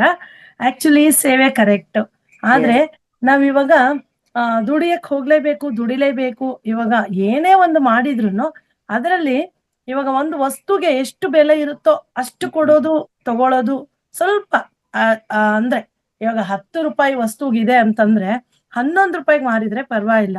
ಅದನ್ನ 11 ಬಿಟ್ಟು 201 ಮಾಡಿದ್ರೆ ಅದು ಸ್ವಾರ್ಥ ಆಗತ್ತೆ, ಸೇವೆ ಆಗಲ್ಲ. ಅದ್ರ ಬದಲು ತಾನೂ ಬದುಕ್ಬೇಕು, ಮಾಡೋ ಕೆಲ್ಸದ್ರಲ್ಲಿ ದಾನೂ ಆಗಿರ್ಬೇಕು, ಮತ್ತೆ ಮಾರಿದ್ರಲ್ಲಿ ತೃಪ್ತಿನೂ ಇರ್ಬೇಕು. ತಗೊಂಡವ್ರು ಕೂಡ ಚೆನ್ನಾಗಿ ತಗೊಂಡಪ್ಪ, ಇವ್ರು ಸರಿಯಾಗಿ ಮಾರ್ತಾರೆ ಅನ್ನೋ ಒಂದು ಅಭಿಪ್ರಾಯ ಇರ್ಬೇಕು. ಈ ತರ ಆದವಾಗ ಸ್ವಾರ್ಥ ಬರೋದೇ ಇಲ್ಲ. ಅಲ್ಲಿ ಯಾವುದೇ ಕೆಲಸ ಮಾಡಿದ್ರು ಕೂಡ ನಾವ್ ಏನ್ ಕೆಲಸ ಮಾಡಿರ್ತೀವಿ ಅದಕ್ಕೆ ಅಗತ್ಯವಾದಷ್ಟೇ ದುಡ್ಡು ತಗೊಳ್ಬೇಕು. ಅಕಸ್ಮಾತ್ ಅವ್ರು ಎಕ್ಸ್ಟ್ರಾ ಕೊಟ್ರು ಅಂದ್ರೆ ಅದ್ ತಗೊಂಡವಾಗ ಕೂಡ ತಪ್ಪಾಗುತ್ತೆ ಅಂತ ನನ್ನ ಒಂದು. ಅದು ಕರೆಕ್ಟ್ ಮ್ಯಾಮ್, ನಾನು ಅದನ್ನೇ ಹೇಳಿದ್ದು. ಈಗ ಒಂದು ಪ್ರೊಫೆಷನ್ ಅಂತ ಹೇಳಿದಾಗ ಅದನ್ನ ಯಾರು ಮಾಡ್ಕೋತಾರೆ, ಅದು ಒಂದು ಜೀವನಕ್ಕೆ ದಾರಿ. ಹಾಗೆ ಇದ್ದಾಗ ಅವ್ರು ಅರ್ನ್ ಮಾಡತಕ್ಕಂಥದ್ದು ಸಹಜ. ಅವರು ಊರಿಗೇನೆ ಸೇವೆ ಮಾಡ್ಕೊಂಡು ತಿರುಗಿದ್ರೆ ಅವರ ಕುಟುಂಬ ಅವರು ಹೇಗೆ ಜೀವನ ಮಾಡ್ಬೇಕು? ತಾವು ಉದಾಹರಣೆ ಕೊಟ್ಟಿದ್ದು ಬಹಳ ಬಹಳ ಸೂಕ್ತ. 5 ರೂಪಾಯಿ ಕೊಡುವಲ್ಲಿ ಆಯ್ತು 6 ರೂಪಾಯಿ ಕೊಡಿ, ಇದು 150 ರೂಪಾಯಿ ಕೊಟ್ರೆ ಅದು ಕಂಪ್ಲೀಟ್ ವ್ಯಾಪಾರ, ಅದು ಸೇವೆನೇ ಅಲ್ಲ. ಅಂತವ್ರಿಗೆ ನಾವೇ ಎನ್ಕರೇಜ್ ಮಾಡಿರೋದು. ಆಕ್ಚುಲಿ ಬ್ಯೂಟಿ ಪಾರ್ಲರ್ ಸಣ್ಣದಕ್ಕೆ ಹೋದ್ರು 50 ರೂಪಾಯಿ, ಆದ್ರೆ ದೊಡ್ಡ ಬ್ಯೂಟಿ ಪಾರ್ಲರ್ಗೆ ಹೋದ್ರೆ 5,000 ರೂಪಾಯಿ. ಹೇರ್ ಕಲರ್ 3,000ಕ್ಕೆ ಹಾಕಿ ಮಾಡಾದ್ಮೇಲೆ ನಿನಗೆ 3,000 ರೂಪಾಯಿ ಅಂತ ಹೇಳ್ತಾರೆ. ಅದನ್ನ ಆಯ್ಕೆ ನಮ್ದಾಗಿರುತ್ತೆ. ಇಲ್ಲಿ ಸೇವೆಯಲ್ಲಿ ನಾವು ಹೇಳಕ್ಕೆ ಆಗಲ್ಲ, ಯಾಕಂದ್ರೆ ಏನಿದ್ರು ಮಾಡ್ಬೋದು ಸೇವೆ, ಏನ್ ಇಲ್ದಿದ್ರು ಸೇವೆ ಮಾಡ್ಬೋದು. ಸೇವೆ ಅನ್ನೋದು ಅಂತರಾತ್ಮದಿಂದ ಬರೋ ಅಂತದ್ದು. ಒಬ್ರಲ್ಲೊಬ್ರು ಭೇದ ಇಲ್ದವಾಗ ಎಲ್ರೂ ಸರಿ ಸಮಾನರು, ಏನೇ ಇರ್ಬೋದು, ಯಾವುದೇ ಆ ಮೇಲು ಕೇಳು ಇರಲ್ಲ, ನಮ್ಮವರು ಹೊರಗಿನವರು ಇರಲ್ಲ. ಸೇವೆ ಅನ್ನೋದು ಅದು ಮನಸ್ಸಿಂದ ಆತ್ಮದಿಂದ ಬರೋ ಅಂತದ್ದು. ಅದು ಉಳಿದಿದ್ದೆಲ್ಲ ಅದೇ ವ್ಯವಹಾರದಲ್ಲಿ ಸ್ವಲ್ಪ ಸ್ವಲ್ಪ ನೋಡ್ಕೊಂಡು ಸ್ವಲ್ಪ ಸೇವೆಗೂ ಬೇಕು, ತಿನ್ನಕ್ಕೂ ಬೇಕು, ಬದುಕಲೂ ಬೇಕು, ಆ ತರ ಅಂತ ಅನ್ಕೊಳ್ತೀನಿ. ಥ್ಯಾಂಕ್ ಯು ಅವಕಾಶ ಕೊಟ್ಟಿದ್ದಕ್ಕಾಗಿ. Thank you ma'am, thank you very much. Okay, ಇನ್ಯಾವುದು ಹ್ಯಾಂಡ್ ರೈಸ್ ಇಲ್ಲ. ನಾವು ಶೈಲಜಾ ಮೇಡಮ್ ಪುನಃ ಮಾಡಿದ್ರ ಅನ್ಸುತ್ತೆ ನೋಡಿ. ಶೈಲಜಾ ಮೇಡಮ್ ಮತ್ತೆ ಹ್ಯಾಂಡ್ ರೈಸ್ ಮಾಡಿದಾರೆ ಅನ್ಸುತ್ತೆ. ಮೇಡಮ್ ನಾನೇ, ಯಾಕಂದ್ರೆ ಇಲ್ಲಿ ಇನ್ನೊಂದು ಪ್ರಶ್ನೆ ಬಂತು ನನಗೆ. ಈಗ ಸೇವೆ ಇದೆಲ್ಲ ಕರೆಕ್ಟ್ ಆಗಿ ನಮ್ಗೆಲ್ಲ ಡಿಸ್ಕಷನ್ ಆದ್ಮೇಲೆ ಇದು ಕರೆಕ್ಟ್ ಅನಿಸ್ತು, ಏನಂತ ನೀವು ಈಗ ಹೇಳಿದ್ರಿ ಅದೆಲ್ಲ ತಿಳಿಸಿ. ಬಟ್ ಇಲ್ಲಿ ಈಗ ಯಾವುದೇ ಒಂದು ಸೇವೆಯನ್ನ ಪ್ರತಿಫಲ ಅಪೇಕ್ಷೆ ಇಲ್ಲದೆ ಮಾಡಿದ್ರೆ ಅದು ಒಂದು ನಿಸ್ವಾರ್ಥ ಸೇವೆ ಆಗುತ್ತೆ ಅಂತ ಹೇಳ್ತೀವಿ. ಈಗ ನಾವು ಸುಮಾರು ಈಗ ಟಾಪಿಕ್ಗಳು ನಮ್ದೇ ಮಹಾವತಾರದಲ್ಲಿ ಕೇಳಿದೀವಿ. ಯೂನಿವರ್ಸ್ ಕಡೆಯಿಂದ ನಾವು ಈಗ ಪ್ರತಿಫಲ ಅಪೇಕ್ಷೆ ಇಲ್ಲದೆ ಸೇವೆ ಮಾಡೋಣ ನಿಸ್ವಾರ್ಥವಾಗಿ. ಅದು ಯಾವುದೋ ಒಂದು ರೂಪದಲ್ಲಿ ಯೂನಿವರ್ಸ್ ಕಡೆಯಿಂದ ಸಿಗುತ್ತೆ ನಮ್ಗೆ, ಆ ತರ ಬ್ಲೆಸ್ ಸಿಗುತ್ತೆ ಅಂದ್ರೆ ಇಲ್ಲಿ ನಾವು ಏನ್ ಫಲಾಪೇಕ್ಷೆ ಮಾಡ್ಲಿಲ್ಲ ಅಂದ್ರೆ ಬೇರೆ ರೂಪದಲ್ಲಿ ಅದು ಯಾವ್ದೋ ಮುಖಾಂತರ ಬರುತ್ತೆ ಅಂತ ಹೇಳ್ತೀವಿ. ಇದು ಯಾವ ತರ ಮೇಡಮ್ ಇದು ಮಾಡ್ಕೋಬೇಕು? ಬರುತ್ತೆ ಅಂತ ಅದಕ್ಕೆ ಹೇಳುದು, ಸೇವೆ ಮಾಡ್ಬೇಕು ಅಂತ ಹೇಳತಕ್ಕಂಥದ್ದು ಅದೇ. ಸೇವೆ ಮಾಡಿದಾಗ ಯಾವುದೇ ಒಂದು ರೂಪದಲ್ಲಿ ಪ್ರತಿಫಲ ಖಂಡಿತವಾಗ್ಲೂ ನಮಗೆ ಸಿಕ್ಕೇ ಸಿಗುತ್ತೆ. ಬೇರೆ ಕಡೆಯಿಂದ ನಮ್ಗೆ ಹೆಂಗೋ ಒಂದದ ಅಲ್ಲಿ ತೃಪ್ತಿ ಸಿಗುತ್ತೆ. ಯಾವುದೇ ಹೆಲ್ಪ್ ಇರ್ಬೋದು, ನೀವು 5 ರೂಪಾಯಿ ಕೊಟ್ಟರೆ 5 ರೂಪಾಯಿ ಬರ್ಬೇಕು ಅಂತಿಲ್ಲ, ಅದೇ ವ್ಯಕ್ತಿಯಿಂದ ಬರ್ಬೇಕು ಅಂತಾನೆ ಇಲ್ಲ. ನಿಮಗೆ ಯಾವ್ದಂತೂ ಆವಾಗ ನಿಮ್ಗೆ ಯೂನಿವರ್ಸ್ ಅಲ್ಲಿ ಒಂದು ಹೆಲ್ಪ್ ಮಾಡುತ್ತೆ. ಹೌದು. ಈಗ ನಾವು ಈಗ ರೇವತಿ ಮೇಡಮ್ ನಿಮ್ಗೆ ಮಾಡಿದ್ದಾರೆ ಅಂದ್ರೆ ನೀವೇ ಅವ್ರಿಗೆ ಹೆಲ್ಪ್ ಮಾಡ್ಬೇಕು ಅಂತ ಇಲ್ಲ. ನಾನ್ ಮಾಡಿದ್ರು ಅವ್ರಿಗೆ ಬೇರೆ ಕಡೆಯಿಂದ ಅದು ಪ್ರತಿಫಲ ಬಂದೇ ಬರುತ್ತೆ. ಅಂದ್ರೆ ನಾವು ನಿಸ್ವಾರ್ಥದಿಂದ ಸೇವೆ ಮಾಡಿದ್ರೆ ನಾವು ಮಾಡಿದವರೇ ನಮಗ್ ಮಾಡ್ಬೇಕು ಅಂತ ಏನು ಇಲ್ಲ, ಯೂನಿವರ್ಸ್ ಕಡೆ ಯಾವ್ದೋ ಒಂದ್ ತರದಲ್ಲಿ ಅದು ಬರುತ್ತೆ. ಅಲ್ಲ, ಒಂದದು. ಎರಡನೇದು, ನನಗೆ ಯೂನಿವರ್ಸ್ ಕೊಡ್ತದೆ ಅಂತ ಹೇಳತಕ್ಕಂತ ಅಭಿಪ್ರಾಯದಲ್ಲೂ ಮಾಡಬಾರ್ದು. ಕರೆಕ್ಟ್, ಅದನ್ನೇ ಕೇಳ್ತಾ ಇದ್ದೀನಿ. ಬರ್ಬೇಕು, ನಮಗೆ ಬರ್ತದೆ ಅಂತ ಆ ಒಂದು ಎಕ್ಸ್ಪೆಕ್ಟೇಷನ್ ಅಲ್ಲಿ ಸಹ ಮಾಡಬಾರ್ದು. ನೀವು ಮಾಡತಕ್ಕಂತ ಸೇವೆ ಯಾವುದೇ ಎಕ್ಸ್ಪೆಕ್ಟೇಷನ್ ಇಲ್ಲ ಅಂದ್ರೆ ಯಾರಾದ್ರೂ ಮಾಡಬಹುದು ಅಂತ ಭಾವನೆ ಸಹ ಇರಬಾರ್ದು. ಅಂದ್ರೆ ಆ ಥಾಟ್ ಬರಬಾರ್ದು ಮೇಡಮ್ ಅಂತ ಆ ಥಾಟ್ ಅಲ್ವಾ? ಸಹ ಅವಾಗ ಬರಬಾರ್ದು. ಅದು ನಿಸ್ವಾರ್ಥ ಆಗುತ್ತೆ. Yes. ಓಕೆ ಓಕೆ, ಆ ಥರ. Thank you ma'am, thank you. Ramesh sir ಮತ್ತೆ ಕೈ ಎತ್ತಿದ್ದಾರೆ, ಬೇಗ 2 ನಿಮಿಷದಲ್ಲಿ ಹೇಳಿ ಸರ್. ಮೇಡಮ್ ಇವಾಗ ನಮ್ ಫಾದರ್ ಸುಮಾರು ಒಂದು 50 ವರ್ಷ ಸೇವೆ ಕೊಟ್ರು ಶಾರ್ಟ್ ಹ್ಯಾಂಡ್ ಕ್ಲಾಸ್ ನಲ್ಲಿ. ಅವರು ಬಸ್ ಸ್ಟ್ಯಾಂಡ್ ನಲ್ಲಿ ಬಿದ್ದೋಗಿದ್ರು. ಅವಾಗ ಯಾವ ಒಬ್ಬ ಸ್ಟೂಡೆಂಟ್ ಬಂದ್ಬಿಟ್ಟು ಅವ್ನ ಎತ್ಕೊಂಡು ಬಂದು ನಮ್ ಮನೆಗ್ ಕರ್ಕೊಂಡ್ ಬಂದ. ಏನ್ರಿ ಅದು ಯೂನಿವರ್ಸ್ ಸಪೋರ್ಟ್ ಮಾಡಿದೆ. ಆಕೆ ಹೌದು. ಏನು ಎಕ್ಸ್ಪೆಕ್ಟ್ ಮಾಡಿಲ್ಲ ಅವರು. ನಿಸ್ವಾರ್ಥದಿಂದ 50 ವರ್ಷ ಸೇವೆ ಮಾಡಿದ್ದಾರೆ. 3 ಸತಿ ಹಾರ್ಟ್ ಅಟ್ಯಾಕ್ ಆಗಿದೆ, ಆದ್ರೂ ದೇವರು ಬದುಕಿಸಿದಾನೆ. ಯಾಕೆಂದ್ರೆ ಅವ್ರು ಮಾಡಿರೋ ಸೇವೆ ಅಷ್ಟೇ. ನೋಡ್ರಿ, ಈ ಆತ್ಮದಲ್ಲಿ ಶುದ್ಧ ಇರ್ಬೇಕಷ್ಟೇ. ನಾವು ಸೇವೆ ಮಾಡುವಾಗ ನಾನು ಏನು ಅಪೇಕ್ಷೆ ಪಡ್ಕೊಡ್ದು, ನಾನು ಆತ್ಮದಲ್ಲಿ ಶುದ್ಧಿ ಇದ್ಬಿಟ್ಟು ಮಾಡಿದ್ರೆ ಅದು ಏನಾದ್ರೂ ಆಗ್ಲಿ, ಅವನ್ ಏನಾದ್ರು ಅನ್ಕೊಳ್ಳಿ ಬಿಡ್ಲಿ, ನಮ್ ತೃಪ್ತಿ ಆಯ್ತಾ ಹೋಯ್ತಾ. ಅವ್ನ್ ಹೊಗಳಿದ್ರೆ ಹೊಗಳ್ಲಿ, ತೆಗಳ್ದೆ ನಾವು ಹೊಗಳಿದ್ರು ನಾವು ಅಟ್ಟಕ್ಕೆ ಹೋಗ್ಕೊಡ್ದು, ತೆಗಳ್ದ್ರು ಅಟ್ಟಕ್ಕೆ ಹೋಗ್ಕೊಡ್ದು. ನಮ್ಮ ಆತ್ಮ ತೃಪ್ತಿಗೋಸ್ಕರ ನಾವ್ ಮಾಡ್ಬೇಕು. ಅದೇ ಹೇಳಿದ್ದು, ಆ ತರ ಫೀಲಿಂಗೇ ಬರಬಾರ್ದು. ನಾನು ಇವತ್ತು ಮಾಡಿದ್ರೆ ಯೂನಿವರ್ಸ್ ಕೊಡ್ತದೆ, ದೇವ್ರು ಕೊಡ್ತಾರೆ, ನೋ. ನಾವು ಮಾಡಿದ್ದು ಸೇವೆ ಅದಷ್ಟೇ. ಕೊಡುವ ಬಗ್ಗೆ ನಾವು ಆಲೋಚನೆ ಮಾಡುವ ಹಾಗೇನೆ ಇಲ್ಲ. ನಮಗೆ ಬರ್ತದೆ ಅಂತ ಹೇಳತಕ್ಕಂತ ಆಲೋಚನೆ ಮಾಡುವ ಹಾಗೇನೆ ಇಲ್ಲ. Sir, thank you very much. ಧ್ಯಾನಕ್ಕೆ ಟೈಮ್ ಆಯ್ತು. ಸೊ ಒಳ್ಳೆಯ ಪ್ರಶ್ನೆ, ಒಳ್ಳೆಯ ಚರ್ಚೆ ಆಯ್ತು. ಲಕ್ಷ್ಮಿ ಮೇಡಮ್ ತುಂಬಾ ಧನ್ಯವಾದಗಳು. ಕೆಲವರಿಗೆ ಡೌಟ್ಸ್ ಎಲ್ಲ ಇತ್ತು ನೋಡಿ, ಬಹಳ ಚೆನ್ನಾಗಿ ಕ್ಲಾರಿಫೈ ಆಯ್ತು. ನಾವು ಕಲ್ತ್ಕೊಂಡ್ವಿ. Thank you so much. ಪ್ರಶ್ನೆಗಳು ಬರಬೇಕು ಅಂತ ಹೇಳತಕ್ಕಂಥದ್ದು ಅದೇ. ನಾವಿಲ್ಲಿ ಕೂತವರು ಮಹಾ ಸರ್ವಜ್ಞರು ಅಲ್ಲ, ಮಹಾ ಧ್ಯಾನಿಗಳು ಅಲ್ಲ, ಎಲ್ಲರಿಂದನೂ ಒಬ್ಬೊಬ್ರು ಕಲಿತಕ್ಕಂಥದ್ದು. ತುಂಬಾ ಧನ್ಯವಾದಗಳು madam. Thank you so much. Thank you so much madam, ಅವಕಾಶ ಕೊಟ್ಟಿದ್ದಕ್ಕಾಗಿ ಧನ್ಯವಾದಗಳು. ಸೊ ಧ್ಯಾನ ಬಂಧುಗಳೇ, ಧ್ಯಾನಸ್ಥರಾಗೋಣ. ಎಲ್ಲರೂ ಸಹ ಈಗಾಗಲೇ ಅನುಭವ ಇರುವವರು ತಮ್ಮ ರೂಮನ್ನ ಕತ್ಲೆ ಮಾಡ್ಕೊಳ್ಳಿ. 1 ಲೋಟ ನೀರನ್ನ ಎಲ್ಲರೂ ಸೇವಿಸಿ. 1 ಲೋಟ ನೀರನ್ನ ಪಕ್ಕದಲ್ಲಿ ಇಟ್ಟುಕೊಂಡು ಧ್ಯಾನದ ನಂತರ ಅದನ್ನ ಸೇವಿಸಿ. ಕನ್ನಡಕ ಹಾಕೊಂಡಿರೋರು ಕನ್ನಡಕವನ್ನ ತಮ್ಮ ಪಕ್ಕದಲ್ಲಿ ಇಟ್ಟುಕೊಂಡು ಧ್ಯಾನದ ನಂತರ ಅದನ್ನ ಧರಿಸ್ಕೊಳ್ಳಿ. ಕುರ್ಚಿ, ಮೇಜು ಕುರ್ಚಿ, ಸೋಫಾ ಅಥವಾ ಮಂಚದಲ್ಲಿ ಕೂತಿರತಕ್ಕಂಥವರು, ಅಂದ್ರೆ ಕಾಲು ಕೆಳಗೆ ನೀಡಿ ಕೂತಿರತಕ್ಕಂಥವ್ರು ತಮ್ಮ ಕಾಲುಗಳನ್ನ ಈ ರೀತಿ ಲಾಕ್ ಮಾಡ್ಕೊಳ್ಳಿ. ಕೈಯನ್ನ ಈ ತರ ಲಾಕ್ ಮಾಡ್ಕೊಳ್ಳಿ. ಪುರುಷರು ತಮ್ಮ ಎಡ ಹೆಬ್ಬೆಟ್ಟಿನ ಮೇಲೆ ಬಲ ಹೆಬ್ಬೆಟ್ಟನ್ನಿಟ್ಟು ಲಾಕ್ ಮಾಡ್ಕೊಳ್ಳಿ. ಮಹಿಳೆಯರು ತಮ್ಮ ಬಲ ಹೆಬ್ಬೆಟ್ಟಿನ ಮೇಲೆ ಎಡ ಹೆಬ್ಬೆಟ್ಟನ್ನಿಟ್ಟು ಲಾಕ್ ಮಾಡ್ಕೊಂಡು ಕೂತ್ಕೊಳ್ಳಿ. ಇದರಿಂದ ನಮ್ಮ ಸಬ್ ಕಾನ್ಶಿಯಸ್ ಮೈಂಡ್ ಆಕ್ಟಿವ್ ಆಗ್ತದೆ ಧ್ಯಾನದಲ್ಲಿ. ಕೆಳಗೆ ಕೂತಿರತಕ್ಕಂಥವ್ರು ಪದ್ಮಾಸನ ಅಥವಾ ಸುಖಾಸನದಲ್ಲಿ ಕೂತ್ಕೊಂಡಿರುವವರು ದಯಮಾಡಿ ಒಂದು ಬಟ್ಟೆ ಅಥವಾ ಒಂದು ಮ್ಯಾಟನ್ನು ಹಾಕೊಳ್ಳಿ. ಕಾಲಿನೆಲದ ಮೇಲೆ ಕೂತ್ಕೊಳ್ಬಾರದು. ಅದೇ ಸ್ಥಿತಿಯಲ್ಲಿ ತಮ್ಮ ಕೈಗಳನ್ನ ಲಾಕ್ ಮಾಡಿಕೊಂಡು, ಎಲ್ಲರೂ ಸಹ ಲಾಕ್ ಮಾಡಿಕೊಂಡ ಕೈಯನ್ನ ತಮ್ಮ ಹೊಟ್ಟೆಯ ಕೆಳಗೆ, ತೊಡೆಯ ಮೇಲೆ ಇಟ್ಟುಕೊಳ್ಳಿ. ತಮ್ಮ ಸೊಂಟ ಮತ್ತೆ ಕತ್ತು ನೇರವಾಗಿರ್ಲಿ. ಯಾವುದೇ ಶರೀರದಲ್ಲಿ ಬಿಗಿತ ಇರದೆ ಬಹಳ ಸರಳವಾಗಿ, ನಿರಾಳವಾಗಿ, ರಿಲ್ಯಾಕ್ಸ್ ಆಗಿ ಕೂತ್ಕೊಳ್ಳಿ. ಹಾಗೇನೆ ತಮ್ಮ ಮುಖದಲ್ಲಿ ಒಂದು ಮಂದಹಾಸ ಅಥವಾ ಮುಗುಳ್ನಗೆಯಿಂದ ತಮ್ಮ 2 ಕಣ್ಣುಗಳನ್ನ ಹಗೂರವಾಗಿ ಅಥವಾ ಮೃದುವಾಗಿ ಮುಚ್ಚಿಕೊಳ್ಳಿ. ಮನಸ್ಸಿನಲ್ಲಿ ಯಾವುದೇ ಗೊಂದಲ, ದ್ವಂದ್ವ ಯಾವುದೂ ಸಹ ಬೇಡ. ಎಲ್ಲರೂ ಸಹ ನಿರಾಳ ಮನಸ್ಸಿನಿಂದ, ತಟಸ್ಥ ಮನಸ್ಸಿನಿಂದ ಧ್ಯಾನವನ್ನ ಮಾಡೋಣ. 30 ನಿಮಿಷಗಳ ಕಾಲ ನಾವು ಸಂಗೀತ ಧ್ಯಾನವನ್ನ ಮಾಡೋಣ. ತದನಂತರ 10 ನಿಮಿಷಗಳ ಕಾಲ ನಾವು ಶೂನ್ಯ ಧ್ಯಾನವನ್ನ ಮಾಡೋಣ. ಧ್ಯಾನ ಮಾಡುವಾಗ ಯಾವುದೇ ಜಪ, ತಪ, ಮಂತ್ರ, ಶ್ಲೋಕ ಯಾವುದು ಸಹ ಬೇಡ.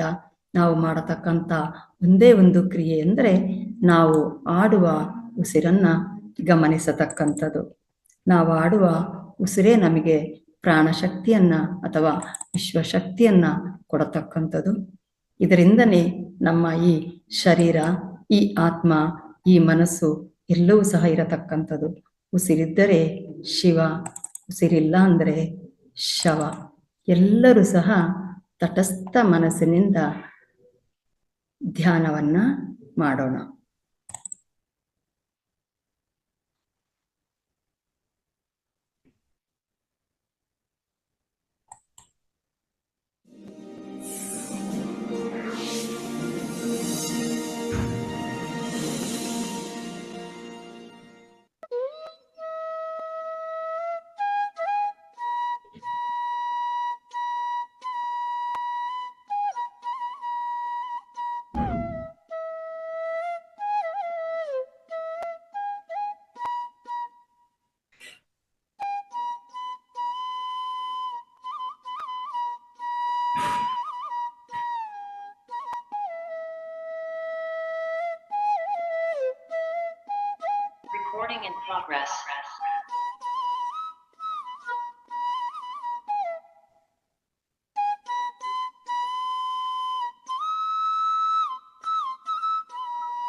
ಮಾಸ್ಟರ್ಸ್,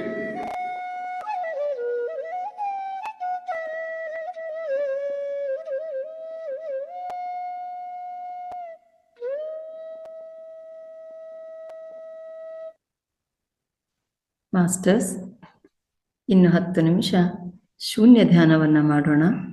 ಯಾರು ಸಹ ಕಣ್ಣು ತೆರೆಯಬೇಡಿ. ಎಲ್ಲರ ಗಮನ ಕೇವಲ ತಾವಾಡುವ ಉಸಿರಿನ ಮೇಲೆ ಇರಲಿ.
ಮಾಸ್ಟರ್ಸ್, ಇನ್ನು ಕೇವಲ 2 ನಿಮಿಷಗಳ ಶೂನ್ಯ ಧ್ಯಾನ.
ಮಾಸ್ಟರ್ಸ್, ಇನ್ನು ಕೇವಲ 10 ಸೆಕೆಂಡುಗಳು.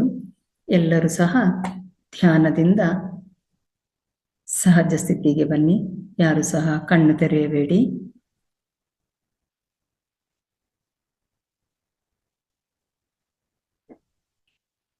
ಎಲ್ಲರೂ ಸಹ ಧ್ಯಾನದಿಂದ ದೇಹೆಚ್ಚರಿಕೆಗೆ ಬನ್ನಿ. ಯಾರು ಸಹ ಕಣ್ಣು ತೆರೆಯಬೇಡಿ.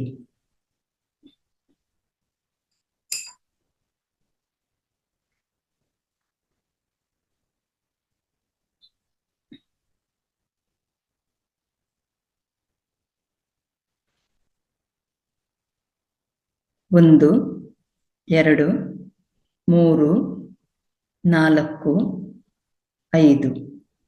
ಎಲ್ಲರೂ ಸಹ ತಮ್ಮ 2 ಕೈಗಳನ್ನು ನಿಧಾನವಾಗಿ ಬಿಡಿಸಿಕೊಂಡು ತಮ್ಮ 2 ಕಣ್ಣುಗಳ ಮೇಲೆ 5 ಸೆಕೆಂಡುಗಳ ಕಾಲ ಇಟ್ಟುಕೊಳ್ಳಿ.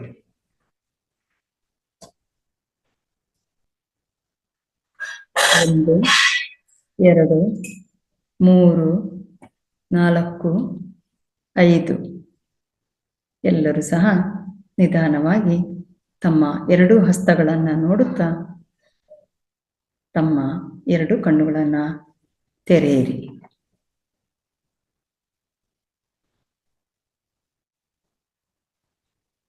ಧ್ಯಾನವನ್ನು ಮಾಡಿದ ಎಲ್ಲ ಧ್ಯಾನ ಬಂಧುಗಳಿಗೆ ಧನ್ಯವಾದಗಳು. ಹಾಗೇನೆ ಈ ಧ್ಯಾನಕ್ಕೆ ಸಹಕರಿಸಿದ ಪ್ರಕೃತಿ ಮಾತೆ ಹಾಗೂ ನಮ್ಮ ದೇಹಕ್ಕೆ ಒಂದು ಚಪ್ಪಾಳೆಯೊಂದಿಗೆ ಕೃತಜ್ಞತೆಯನ್ನ ಹೇಳೋಣ.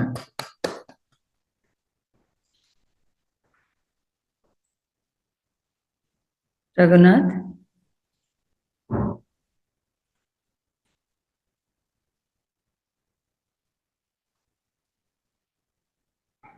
ಈ ದಿನದ ಕಾರ್ಯಕ್ರಮ 9ರಿಂದ ಈವರೆಗೂ ಸಹ ಎಲ್ಲ ಮಾಸ್ಟರ್ಸ್ ಸಹಕಾರವನ್ನು ನೀಡಿ ಈ ಕಾರ್ಯಕ್ರಮವನ್ನು ಯಶಸ್ವಿಗೊಳಿಸಲಾಗಿದೆ. ತಮಗೆಲ್ಲರಿಗೂ ಈ ವೇದಿಕೆಯ ಪರವಾಗಿ ಹಾಗೂ ವೈಯಕ್ತಿಕವಾಗಿ ಧನ್ಯವಾದಗಳು. ಹಾಗೆಯೇ ಈ ಒಂದು ಅವಕಾಶವನ್ನು ನಮಗೆ ಕಲ್ಪಿಸಿಕೊಟ್ಟು ಈ ಅದ್ಭುತವಾದ ವೇದಿಕೆಯನ್ನು ನಿರ್ಮಾಣ ಮಾಡಿ ಎಲ್ಲರಿಗೂ ಈ ಒಂದು ಧ್ಯಾನ ಹಾಗೂ ಜ್ಞಾನ ಹಂಚಿಕೆಗೆ ಅವಕಾಶವನ್ನು ಮಾಡಿಕೊಟ್ಟಿರತಕ್ಕಂತಹ ಮಹಾವತಾರ್ ಸಂಸ್ಥೆಯ ಸಂಸ್ಥಾಪಕರಿಗೆ ಹಾಗೂ ಸಿಬ್ಬಂದಿ ವರ್ಗದವರಿಗೂ ಸಹ ನನ್ನ ಧನ್ಯವಾದಗಳನ್ನು ಹೇಳ್ತೇನೆ.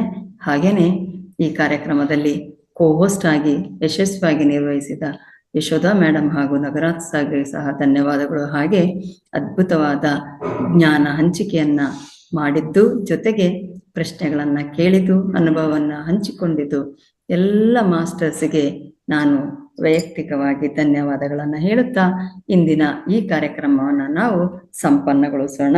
ಧನ್ಯವಾದಗಳು, ಧನ್ಯವಾದಗಳು, ಧನ್ಯವಾದಗಳು. ನಮಗೂ ಕೂಡ ಧನ್ಯವಾದಗಳು ಮೇಡಮ್, ನಮ್ಗೆಲ್ಲ ಧ್ಯಾನ ಮಾಡಿಸಿದ್ದಕ್ಕೆ. Thank you, thank you, thank you.